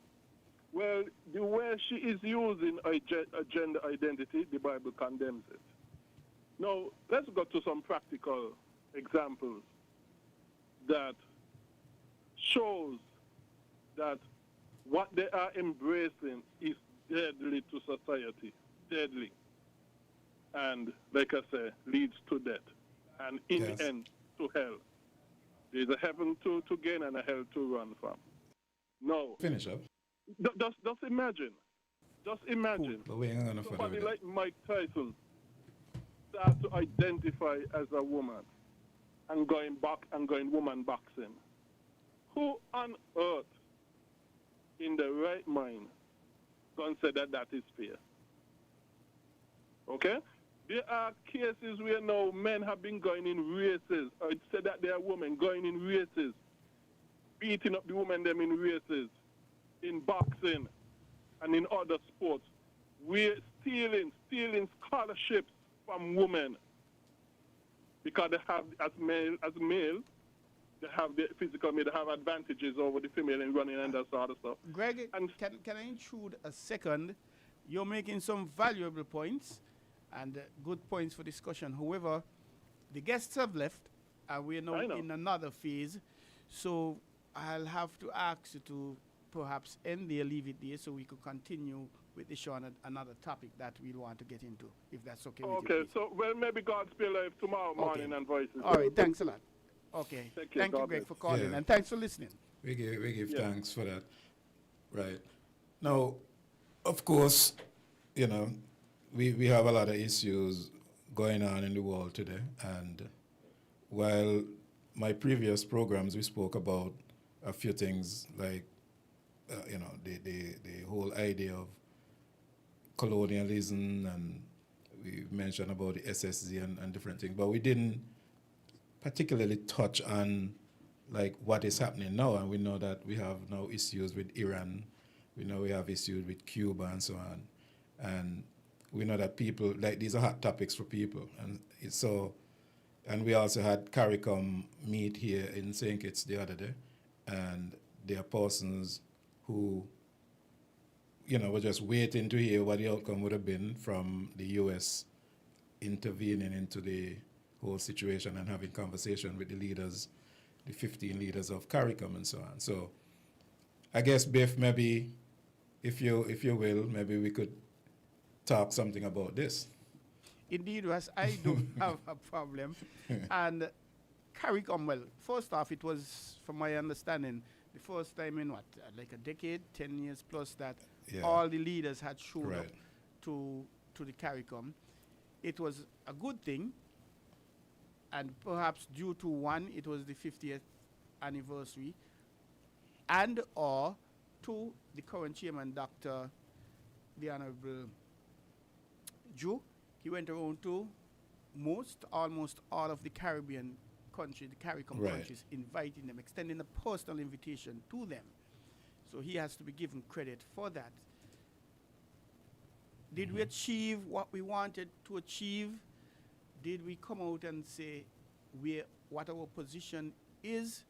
I am not so certain. I don't believe persons understand, okay, on this point, this is the position. On that point, that is the position. And perhaps we were just playing politics. We don't want to mash anybody corn, so to speak. So we're just being diplomatic. Because the Venezuela thing, is it okay for a leader to decide to go in another leader of that country? I am not so certain at all about that. It's not the first time. How did the international community react to that? Yes, it shouldn't be a talking, but what? So what is to stop another leader from another country? Putin, I don't know, coming here in St. Kitts and kidnapping our prime minister, God forbid. You see where I'm going? And so I think there needed to be a definitive thing on that. This Cuba thing has been going on for 30-something years. And one of the things we're happening now is Mexico. They are sending supplies down to Cuba. And Jamaica, they said, yes, we want to be a part of it. So isn't it time, that blockade, and so we forget about that, because Cuba have been surviving and doing well. They have one of the best healthcare systems in the world, from what I'm understanding. They're producing very good sportsmen and women, very strong in culture. And even the Venezuela-Guyana situation, yes, we are a zone of peace, but diplomacy and talking, I guess we've been talking 4 years now with the war in Russia and Ukraine as well. And Russia is telling Ukraine, hey, we could end this peace thing, we could have peace, but all the lands that I have occupied since I've invaded, they now belong to Russia. You have to accept that. And there are certain elements, though they're not there, they said we should. And Russia is telling a sovereign country, Ukraine, you cannot join as part of the peace. You have to agree not to join NATO. I mean, I'm not certain that is the way to go. But you see, the thing is, the reality is with us in the region is that, let's just look at it this way. There are a lot of countries that have a lot of natural resources that, value billions, maybe even trillions of dollars and so on. And most, if not all of these countries have corrupt governments, and the country is plunging into poverty and what's not. And we know the common thread there is that you have men at the helm who supposed to be governing the people, and looking out for their interests and what's not. But for some reason, the interests seem like it's only for a certain few, an elite group and what's not. And the Caribbean seem to be very, very up in that. So we have some serious issues there. I mean, with Cuba, I would want to understand, why is it that, of course, they're probably going to have some difficulties, but seeing that Cuba and America have been not so friendly for all these years, maybe close to 60 years now. This is just me saying maybe they should have been pushing more into renewable energy and, more into agriculture. And they're actually doing that now, though, as far as I understand. They're actually planning to add a whole, forget how many megawatt system that they're adding there. And they're actually launching more into the agriculture now. But I'm saying for over 60 years, I think that should have been something mastered already. But then again, I guess maybe the funding and so on, and maybe access to certain things, because even with the farming, it requires movement of vehicles, tractors and so on to plow up the field and maybe to get fertilizers and what's not. But I'm only saying this because it looks kind of, well, I don't want to say strange, but maybe we should learn from these things, that when a country decides to cut off the ships from coming to your country, I think that you're not supposed to just roll over and die.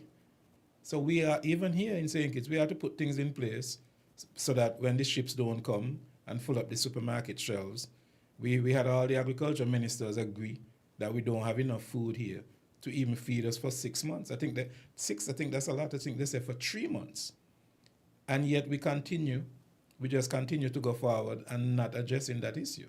Maybe thinking that the ships them gonna always come. So, and we're not alone in this. I think that most Caribbean countries have this same situation. We're not investing where we're supposed to or where we should. And when it comes to the renewable energy, I mean, you got wind farms, solar farms, and different ways that you could get your power and what's not. But agriculture is, in my opinion, the most important things, because we must eat. We don't have to have iPads and Samsung phones and all these different things, but we must Correct. eat. And the fact that you will go to the supermarket, like I went to a supermarket yesterday or Monday, and because the boat ain't reached yet, the shelves them look empty. I actually was told come back today. I went there yesterday to a supermarket. So and then we have the conversation about agriculture for years under all of these administrations. And while they might argue, because this is the thing, every sitting government going to argue the point that they're doing so much. But yet, I don't understand what that so much is when the shelves of the supermarkets are still depending on the boats to come. So when it comes to, I'm just putting that to say that we can't even level out ourselves with energy and food. So when it comes to talking about CARICOM, which are the countries of the mindset of these people who have not put things together, even for their own countries, you see the problem we have here. I understand, Ras, and I really cannot understand. Though I said I understand. I understand what you're saying, but I cannot understand why after all these years. Because for decades, since I'm a small boy going primary school, I keep hearing that we need to be self-sufficient. And I agree wholly with that. If, God forbid, that there's a natural disaster, ship can't come, are we going to starve? What is being done to make us self-sufficient? We had the members of the consortium this morning, and there are challenges because they are, based on what Troy Flanders was saying, the farmers, our local farmers, they are producing. However, they are not being accepted in such large amounts in the supermarkets. And I did go to the supermarket yesterday looking for, onions. That's one of the items I was looking at. And I was told in this particular supermarket, hey, the boat comes in today, so come back tomorrow, God's Spear, which is Wednesday. And I did ask the question, so how could anyone encourage your son in primary school, Igad, or your daughter, to say, we need you to go and become a farmer? Because they're going to look at the current things that are happening right now, the current situation. They are going to look at it, and does it make sense for me to get into the industry when the current people are having so many challenges? The food, we need food to survive. Like you said, we don't have to have the iPads and the telephone. We must eat. We must eat. We must eat. We must eat. So. And remember, food is also, the agriculture also serves as like a clinic too, you know. Medicine, you know. You have your herbs, and so your healing herbs, and that's a whole next conversation altogether again, because you have persons practicing their herbalist stuff and what's not, went to study, and they still can't give time off. I don't think Social Security even recognizes them. So, but at the same time, government is issuing them business license. So it's like you're getting a business license from the government, but you can't give time off, you know, for people who work for the same government.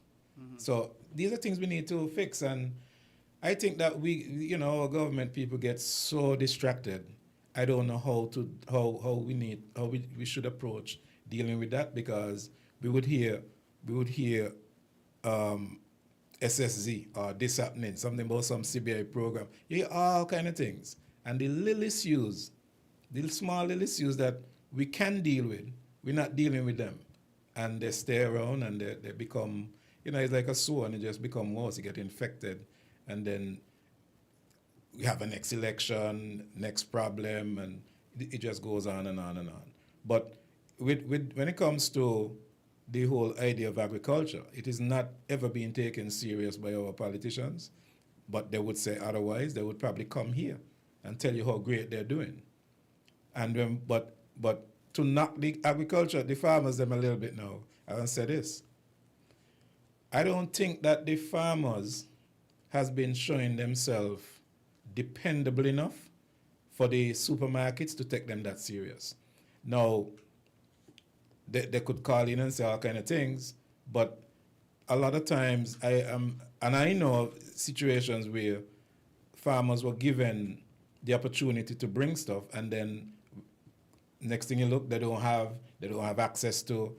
But if the supermarket people just make a phone call or go, look, we're getting a trailer load of stuff, such and such, for them that works for them, because to deal with unreliable farmers, I think that is too risky for some of these supermarkets. So what I think the farmers should do is not depend solely on the supermarkets, but start doing your own selling. Even if it's a way to compete with the supermarkets, so let the supermarkets focus on food that we don't grow here.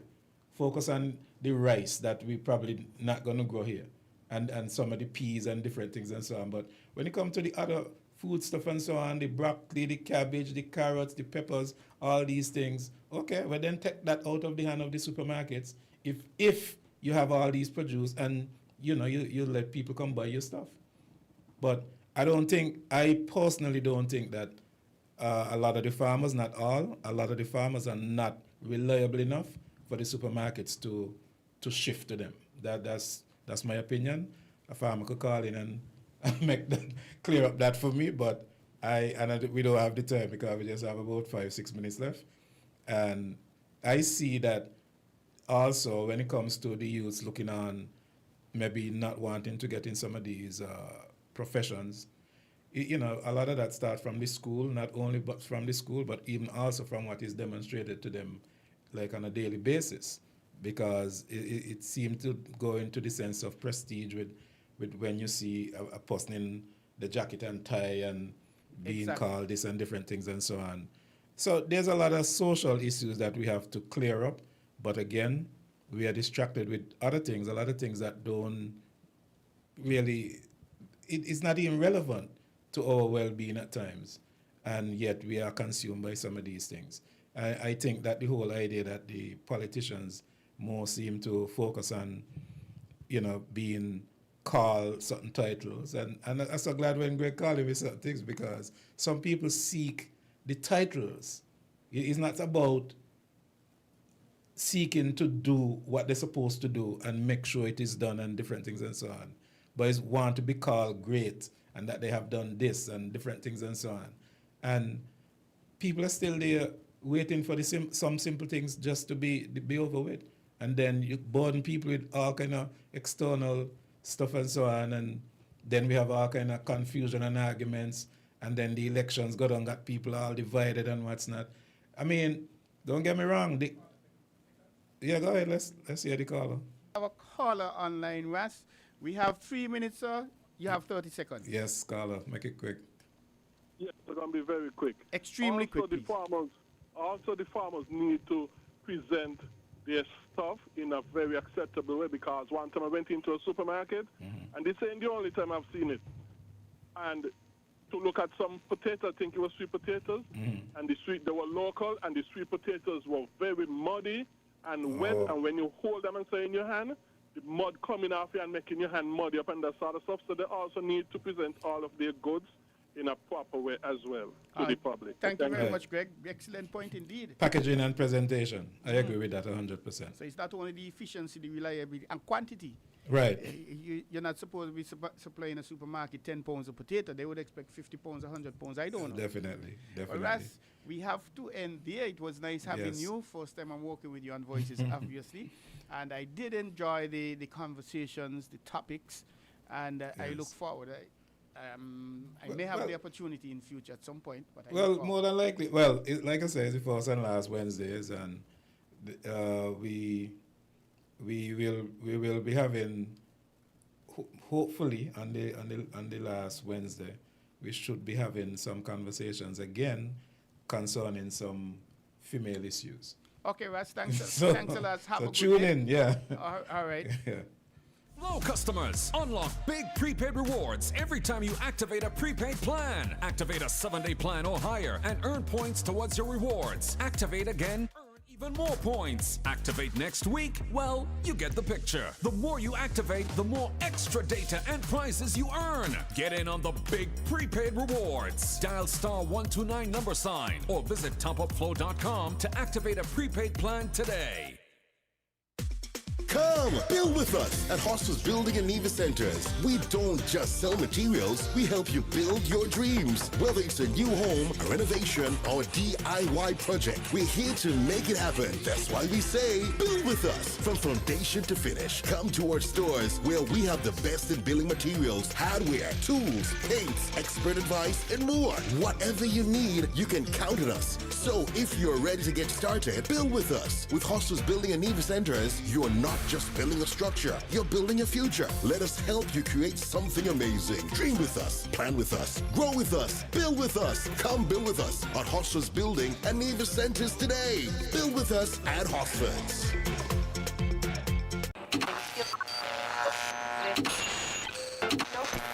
You found the sound. 98.9. Win FM.